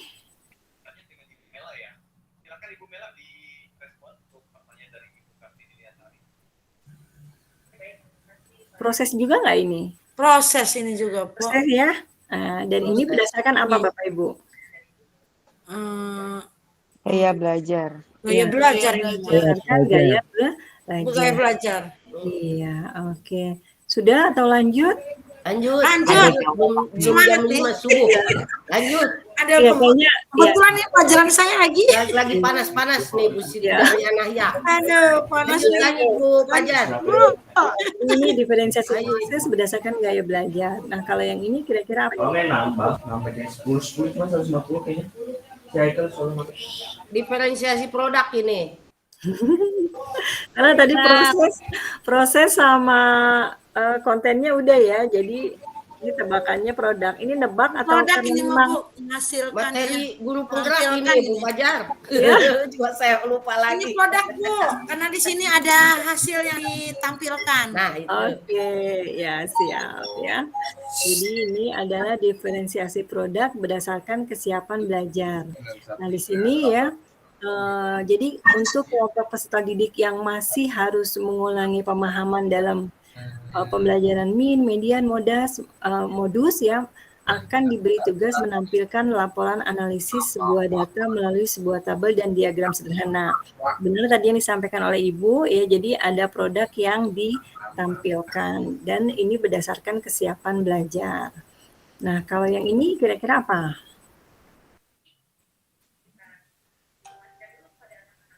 Lingkungan belajar. Lingkungan ini mah, Bu. Lingkungan ya? Mainan. Iya. Menyediakan Ya, poster. jadi ini diferensiasi lingkungan berdasarkan gaya belajar ya. Bisa ya Bapak Ibu ya membedakannya ya. Iya, harus Selesai dibimbing terus tapi Mau kecepatan buat mikir. pada kenyataannya. Baca belum selesai tadi. Oke, Bapak Ibu sampai sini ada yang ditanyakan nggak?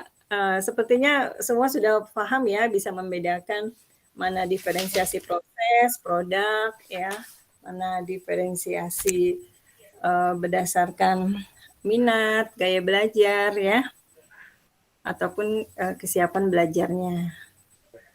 Ada yang mau ditanyakan Bapak Ibu? Saya tutup aja. Saya menambahkan Bu Fajar. Boleh Bu. Jadi saya tetangga Bu Fajar dari SKH Negeri sebelah sekolah. Oh iya, alhamdulillah. Main Bu. Nanti Ya, saya kecil. Kalau SK itu dari dulu memang sudah diferensiasi. Iya, iya. Kata diferensiasi ini ya sekarang gitu ya. Nah, untuk alternatif pembelajaran yang dilakukan pada kenyataannya, ya saya sebagai pendidik ya, saya rasa di konsistensi kita juga sebagai pendidik gitu. konsistensinya dalam mencapai pembelajaran supaya anak-anak itu ya tercapai pembelajaran yang kita sampaikan, itu harus ada konsistensi dari kita juga, walaupun dipeta-petakan kebutuhannya apa, kemudian kesulitannya apa yang dibutuhkan. Tapi kalau kita tidak konsistensi ya, karena apa namanya,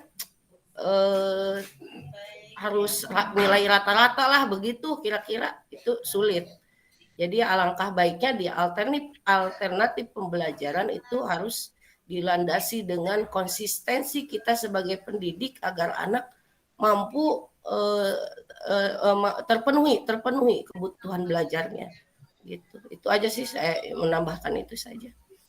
Kadang-kadang alternatif pembelajaran saya pakai yang alternatif keempat, Bu Fajar. Lah kumaha aing bae yang penting mana bisa maca. Kumaha aing we yang penting mana geus bisa nulis gitu. Jadi gitu. Jadi upayakan menyenangkan juga pembelajaran yang kita sampaikan supaya ya tadi kalau menyenangkan cepat diserap gitu. Itu aja. Itu aja sih. Itu ya. Oke, baik. Terima kasih Bu Dewi. Sepakat ya kita dengan apa yang disampaikan oleh Bu Dewi ya. Dari semua rancangan pembelajaran diferensiasi ya yang sudah kita siapkan, yang sudah kita rancang bagus-bagus ya, tetapi kalau tanpa adanya konsisten dari diri kita sendiri ya, untuk menerapkannya ya, untuk mencoba diimplementasikan ya, maka mungkin hasilnya tidak terlihat dengan begitu nyata ya. Jadi jangan hanya kita menerapkan pembelajaran diferensiasi kalau hanya ada pengawas ya, karena untuk memberikan penilaian, wah sekolah ini sudah menggunakan kurikulum merdeka, kemudian diadakan supervisi, semuanya menggunakan pembelajaran diferensiasi. Tetapi kalau tidak ada pengawas, kemudian balik lagi asal-asalan tidak seperti itu ya. Tapi dibutuhkan konsisten ya. Bu Dewi nggak salah juga Bu kalau kita memilih alternatif yang keempat tadi gitu kan. Iya.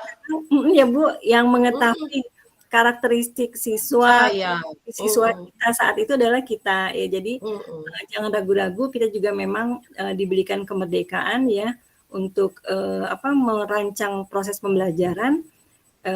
Ya intinya dibuat senyaman mungkin bagi siswa ya, dan juga diusahakan semaksimal mungkin bisa memenuhi kebutuhan dari siswa kita. Nah, Bu Afifah, nih sepertinya ada beberapa teman-teman nih yang raise hand, mungkin mau bertanya atau berbagi praktek. Boleh saya Bu Fajar, boleh saya? Luar biasa ya.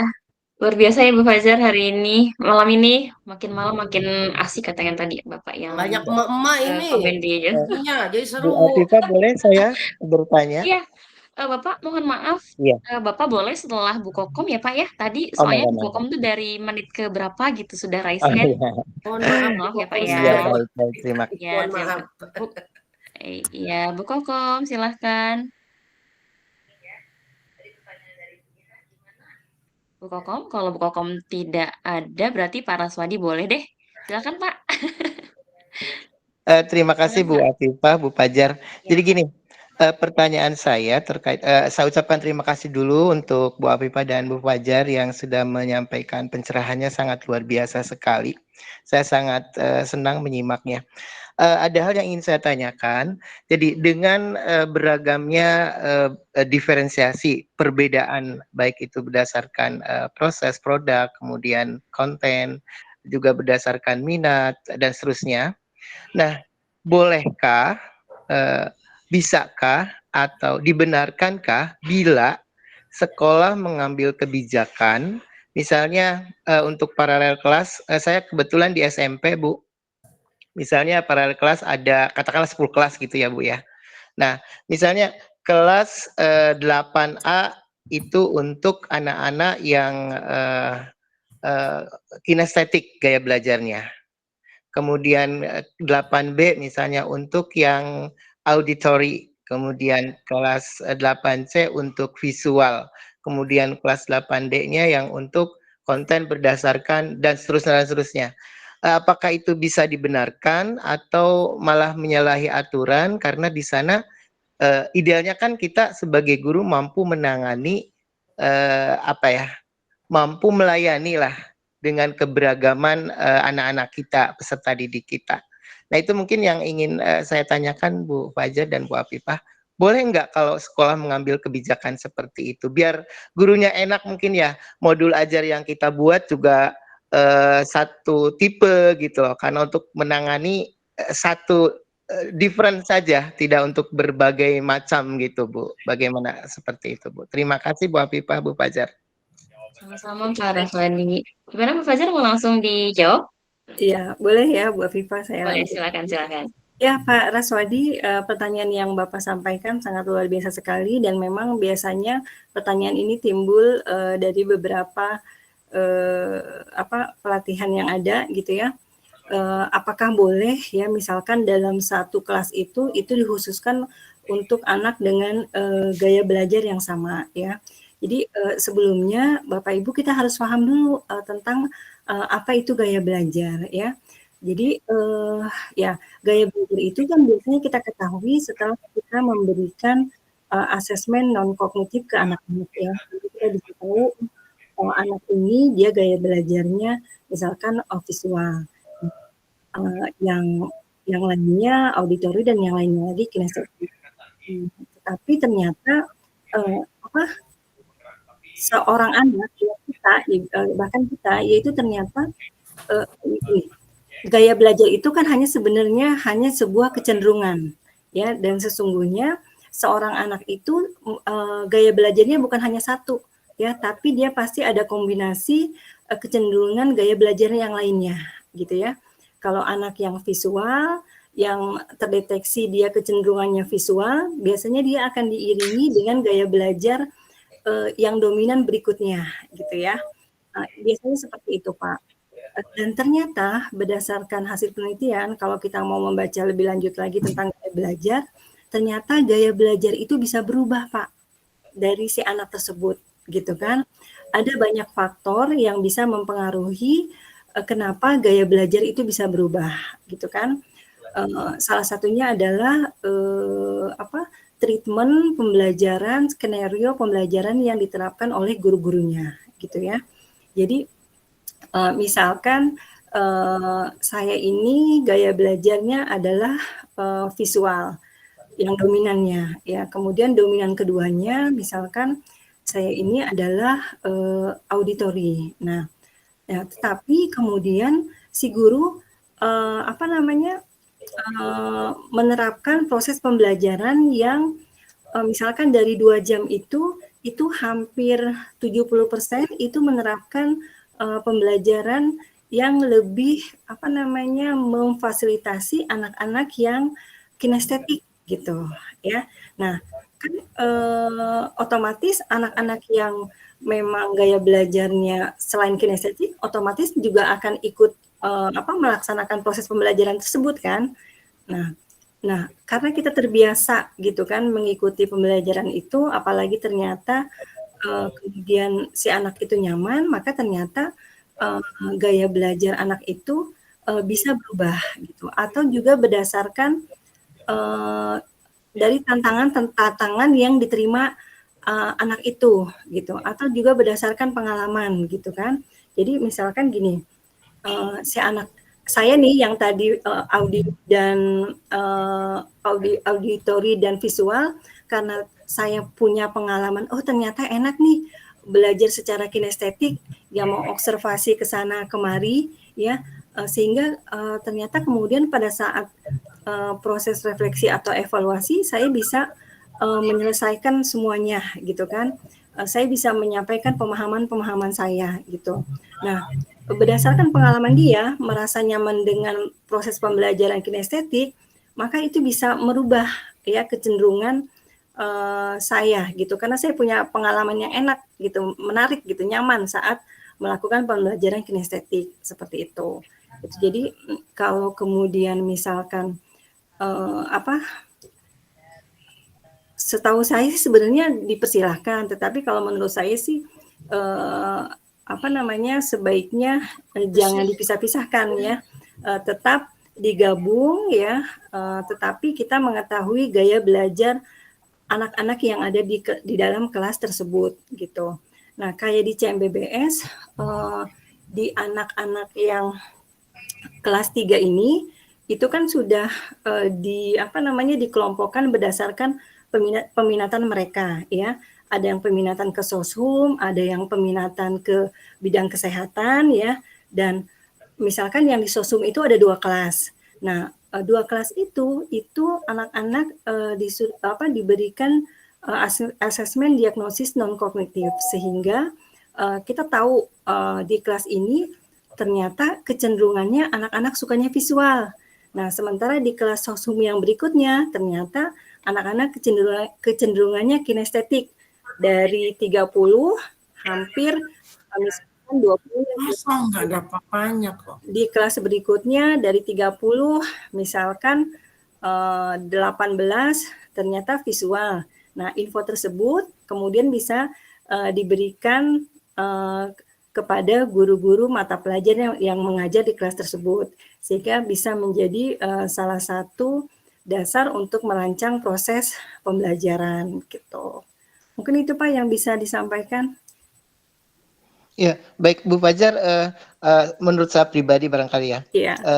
untuk melayani peserta didik kita yang beragam tersebut perlu sensitivitas kita sebagai guru barangkali ya Bu ya. Nah, mungkin Bu Fajar punya tips dan trik untuk ya memang ini berkaitan dengan jam terbang sih ya Bu ya.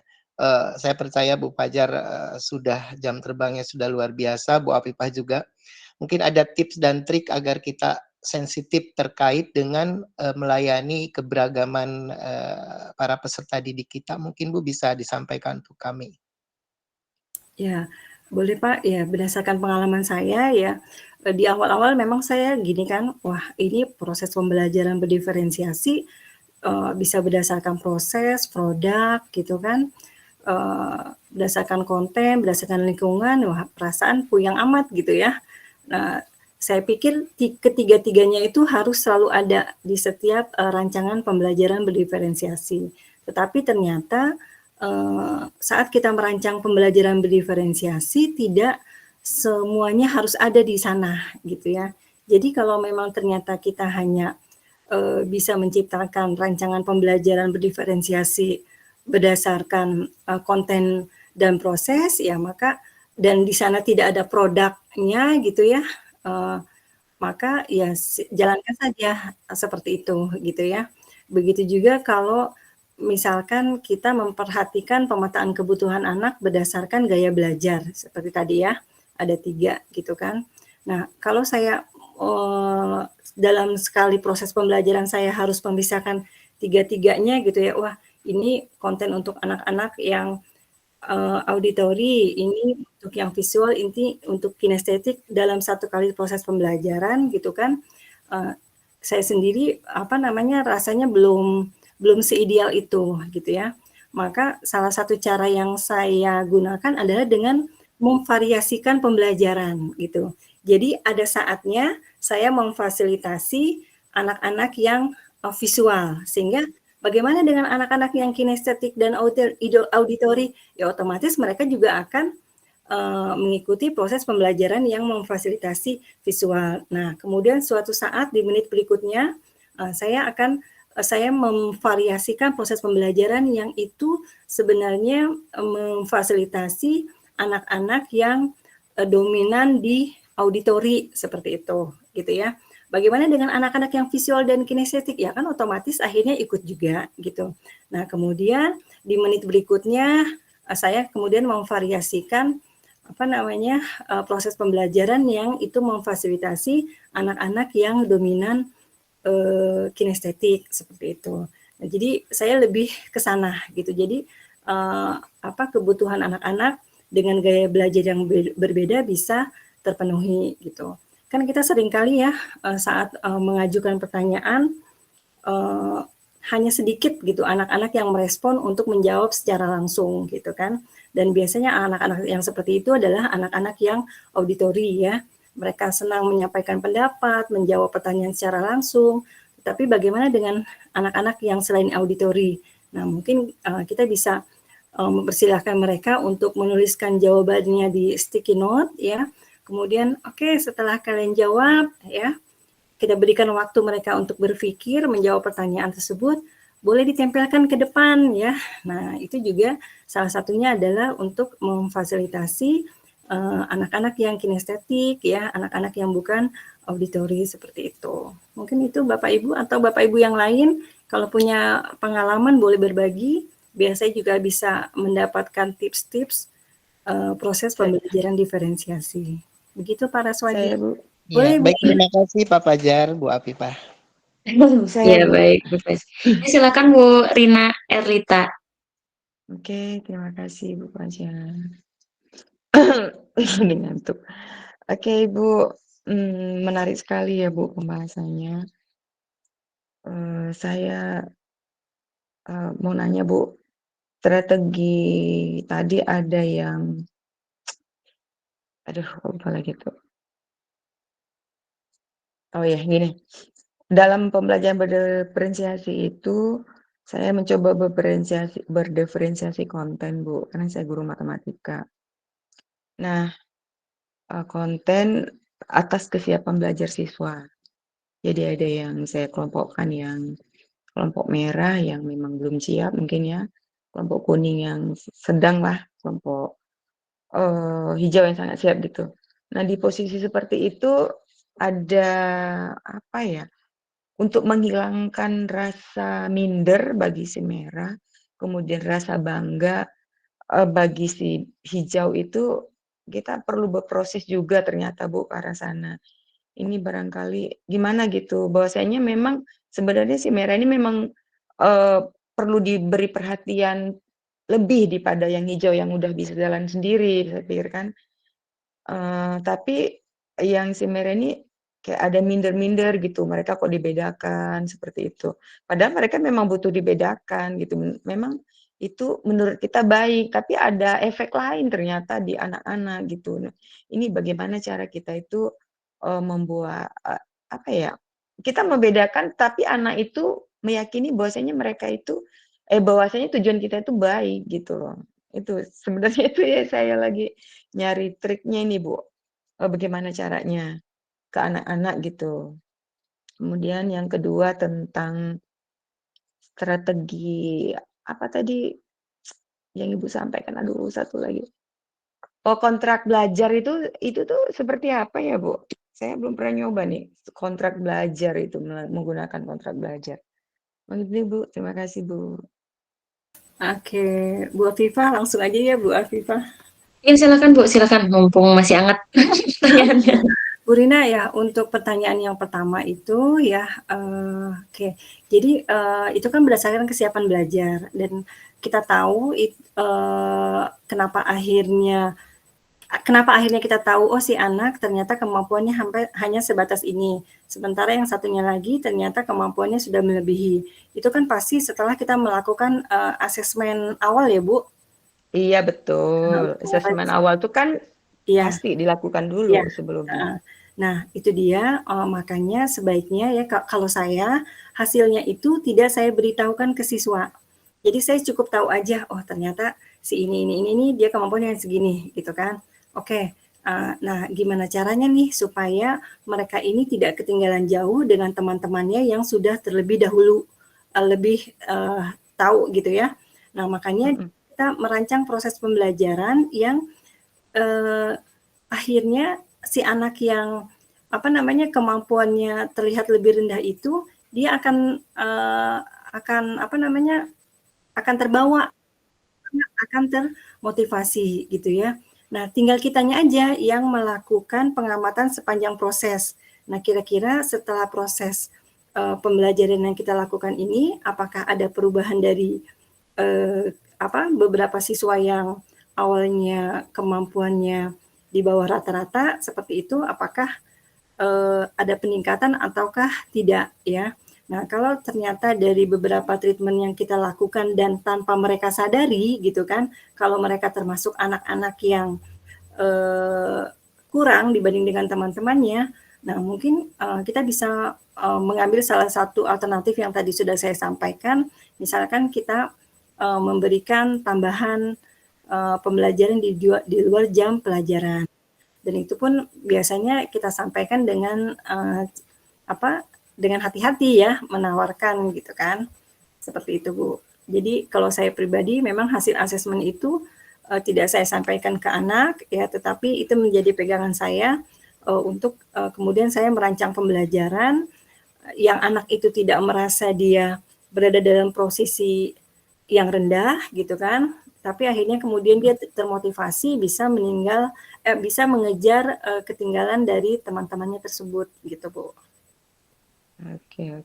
Ya, bisa juga mungkin tadi ya dengan melakukan tutor sebaya, kita buat kelompok ya, yang jangan sampai dia merasa saya dikelompokkan dengan anak-anak yang kurang gitu kan, tapi pokoknya kita aja yang buat kelompok gitu kan. Nah, proses pengelompokan ini juga bisa kita lakukan secara variasi, bisa suatu saat kita yang mengatur kelompoknya, bisa nanti di pertemuan berikutnya kita ajak siswa untuk memilih teman-teman belajarnya sendiri gitu ya. Jadi ya pertama juga kadang-kadang kita beri kesempatan mereka untuk merasa nyaman sampai dengan bisa memilih temannya sendiri dalam kelompok. Suatu saat mereka juga harus belajar menerima kenyataan di saat harus berada dalam kelompok yang bukan pilihannya gitu kan. Nah, kita berikan pengalaman-pengalaman belajar seperti itu. Salah satunya seperti itu. Nah, untuk pertanyaan yang kedua itu apa ya tadi ya? Kontrak belajar itu gimana, Bu ya? Belajar.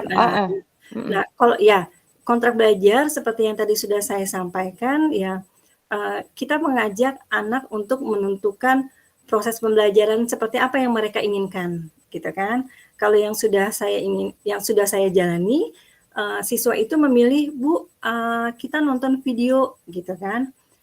Nonton video secara bersama-sama, gitu kan? Nanti setelah nonton video secara bersama-sama, kita berdiskusi dari hasil video yang kita tonton, gitu kan? Waktu itu materinya adalah tentang sistem peredaran darah, gitu ya. Jadi anak-anak kemudian memilih untuk menonton video yang videonya itu juga mereka pilih, ya. Jadi waktu itu ada dibagi berapa kelompok, kelompoknya itu membahas beberapa konten yang berbeda.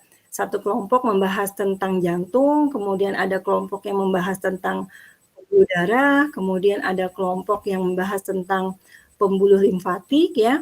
Nah, mereka mencari video-video pembelajaran yang memang sudah tersedia, gitu kan? Yang sudah tersedia boleh produk luar negeri maupun produk dalam negeri. Nah, tetapi sebelum video itu ditonton secara bersama, istilah mereka nobar, ya, video-video itu ditunjukkan dulu ke saya, gitu kan, untuk kita diskusikan apakah video ini bisa memenuhi untuk mencapai tujuan pembelajaran yang berhubungan dengan jantung, yang berhubungan dengan pembuluh gitu. Jadi sebelum nobar, video itu disampaikan dulu ke saya, diperlihatkan dulu seperti itu, diseleksi juga dulu ke saya, layak atau tidak, apakah memenuhi persyaratan atau tidak. Nah, itu salah satu dari kontrak belajar. Nah, bahkan sampai dengan ke proses penilaiannya, gitu kan. Saya sampaikan ke mereka bahwa setiap proses pembelajaran yang dilakukan, pasti kan ada proses penilaian. Nah, kira-kira penilaiannya seperti apa nih, gitu. Nah, di saat mereka juga terlibat dalam menentukan proses penilaian yang seperti apa, sebenarnya di saat itu juga mereka sedang merancang bahwa nanti yang akan mereka persembahkan itu adalah yang terbaik gitu, karena ternyata misalkan video pembelajaran yang mereka pilih ternyata benar-benar bisa membantu menjelaskan kepada teman-temannya materi yang harus dijelaskan seperti itu. Jadi kontrak belajar seperti itu, Bu. Jadi kita mengajak anak-anak untuk merancang pembelajarannya seperti apa yang mereka inginkan supaya materi tersebut, supaya tujuan pembelajaran dari materi tersebut bisa tercapai. Itu Bu Rina. Boleh dicoba, Bu. Anak-anak senang banget dilibatkan. Oh, jadi sebelum kita memasuki suatu pembelajaran berarti dibuat semacam kesepakatan dengan anak ya. Iya, kita kasih alternatif. Iya. Jadi iya ngajak mereka lah, ini mau enaknya mau gimana nih materi ini. Jadi kita kasih alternatif. Iya, Bu. Iya, Tapi jadi butuh waktu juga kayaknya ya. ya memang saat itu sih saya menggunakan kotak belajar ini kan tentunya untuk memberikan pengalaman yang berbeda ya kepada mereka ya, supaya mereka termotivasi ya, punya pengalaman yang berbeda gitu. Jadi memang saat itu juga saya sampaikan hari ini kita mau belajar apa, mereka tahu ada materi baru yang akan mereka pelajari. Kemudian saya sampaikan ini loh tujuan pembelajaran dari materi baru yang harus kalian capai. Nah, kali ini gitu ya, saya ingin mengajak kalian untuk menentukan skenario pembelajaran seperti apa sih yang kira-kira enak dilakukan sama kalian, tetapi tujuan pembelajaran itu tercapai. Oh, mereka senang banget di saat diberi kesempatan itu. Dan saya memang memberikan waktu kepada mereka untuk berdiskusi. Kira-kira berdasarkan pengalaman mereka, mendapat pengalaman belajar dari guru-guru yang bukan hanya dari pelajaran biologi, kira-kira enaknya seperti apa gitu. Jadi kita beri Bu kesempatan. Fajar, mohon maaf. Ya, silakan Bu Afifah. Beri fotonya 1 menit lagi ya, Bu. Oh iya, udah itu saja Iya, Bu mohon Rina. maaf ya, Bu. Kira-kira bagaimana Bu Rina? Terima kasih Bu Fajar, Masya Iya, Allah. boleh dicoba Bu. Iya, Oke Bu. baik. Mohon maaf nih, aduh seru banget ya, Bu. Diskusi malam ini kalau misalnya terusin bisa sampai jam berapa gitu ya. Dan masih bertahan di pesertanya Subuh. 100 nih, Bu. Luar biasa. Iya, seru seru sekali kan ya Ibu dan Bapak GCE Banten semuanya. Tapi insya Allah jangan jangan berkecil hati. Mohon maaf. Banyak tadi ada chat juga Bu, pertanyaan di kolom chat ya Bu. Mungkin saya nanti forward ke Bu Fajar ya. Bisa bisa kontak-kontakan mungkin nanti untuk menjawabnya. Tadi saya sudah, rangkumkan pertanyaan di kolom chat, terus mohon maaf tadi Bu, siapa ya, Bu Enung sepertinya belum bisa terfasilitasi pertanyaannya. Begitu, terima kasih Bu Fajar, atas materi malam ini. Mau ada closing statement dari Bu Fajar atau enggak nih, Bu? Ya, boleh Bu Afifah ya. Silakan, Bapak Bu. Ibu terima kasih atas perhatian dan atensinya ya. Saya mohon Sama maaf Bu. jika ada miskonsepsi, justru ada miskonsepsi yang saya sampaikan. Saya sangat terbuka sekali. Bapak Ibu boleh japri untuk barangkali meluruskan kalau ada hal-hal yang kurang tepat yang saya sampaikan. Dan juga jika masih ada beberapa yang mau berdiskusi tentang proses pembelajaran diferensiasi, saya juga sangat terbuka sekali ya. Boleh nanti langsung japri saja ke saya, boleh Bapak Ibu ya. Mungkin Luar itu biasa. saja. Terima kasih, mohon maaf saya tutup. Assalamualaikum warahmatullahi wabarakatuh. Waalaikumsalam Waalaikumsalam warahmatullahi wabarakatuh. Ibu dan Bapak GCE Banten boleh dong diklik emoticon tepuk tangannya atau mungkin love-love-nya buat Bu Fajar. Itu. Iya, keren. Terima kasih luar biasa. Insight malam ini materinya luar biasa sekali.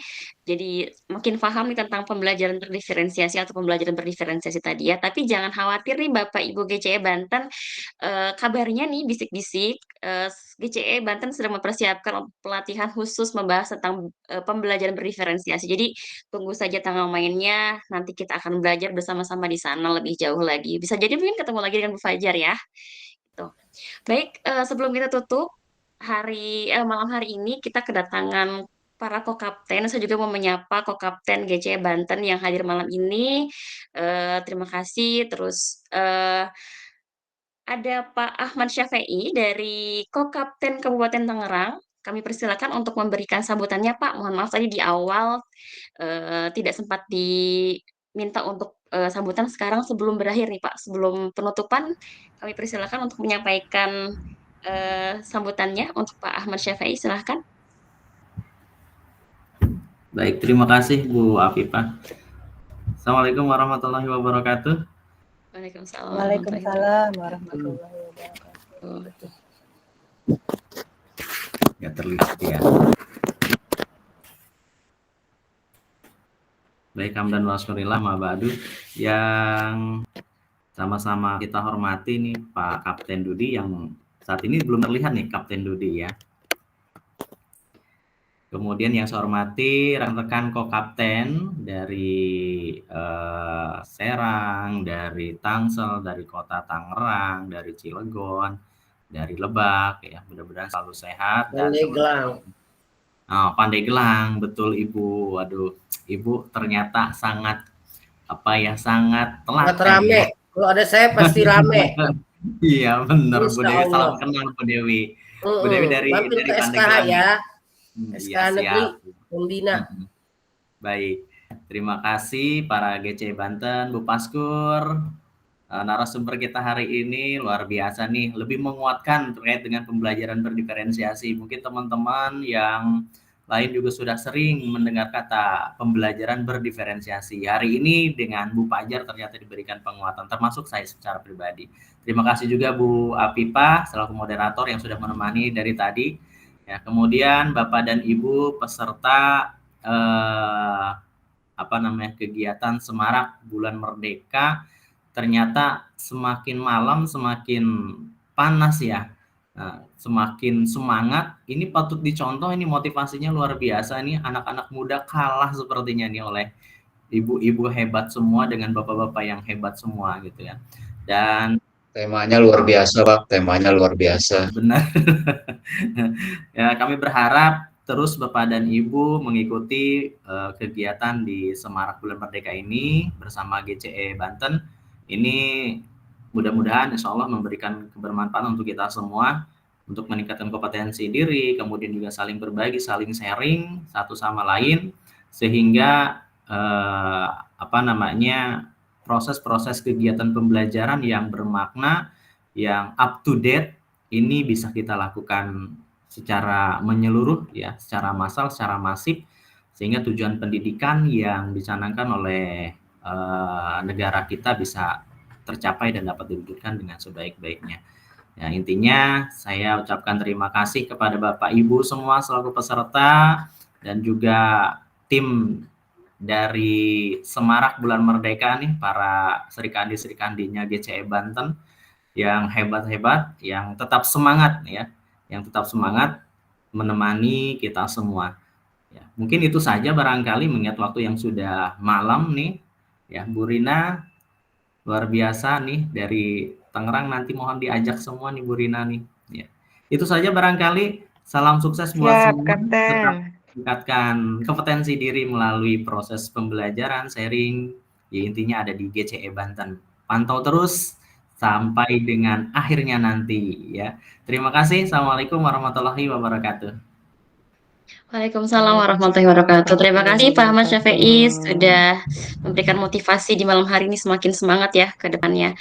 Terima kasih Pak sekali lagi untuk Ko-Kapten dari Kabupaten Tangerang, Pak Ahmad Syafi'i.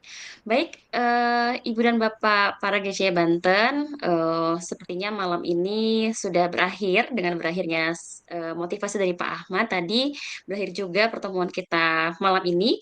Saya ingatkan kembali sebelum ditutup, presensi masih dibuka sampai pukul 22.00.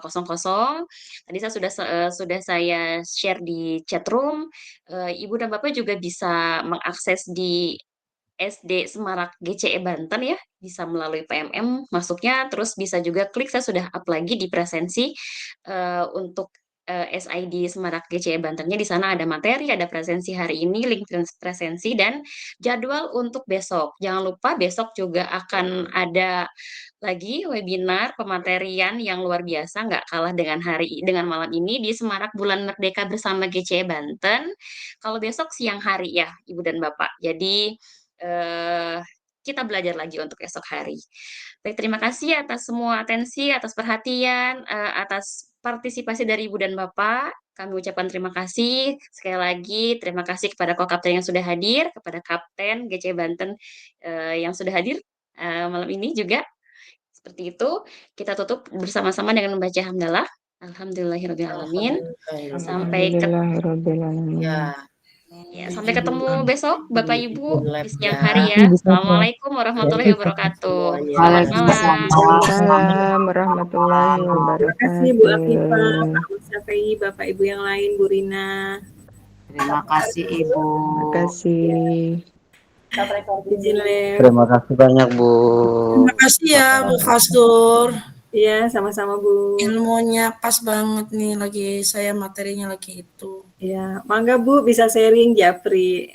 Iya Ibu, insya Allah nanti. Terima kasih sekali Nomornya lagi. ada Bu Fatur. Iya. Ada tadi saya tulis di chat. Saya tulis lagi ya. Bu, aku Oke. recordingnya di stop dulu. Ibu tadi yang materi apa yang contoh-contoh tadi di tingkat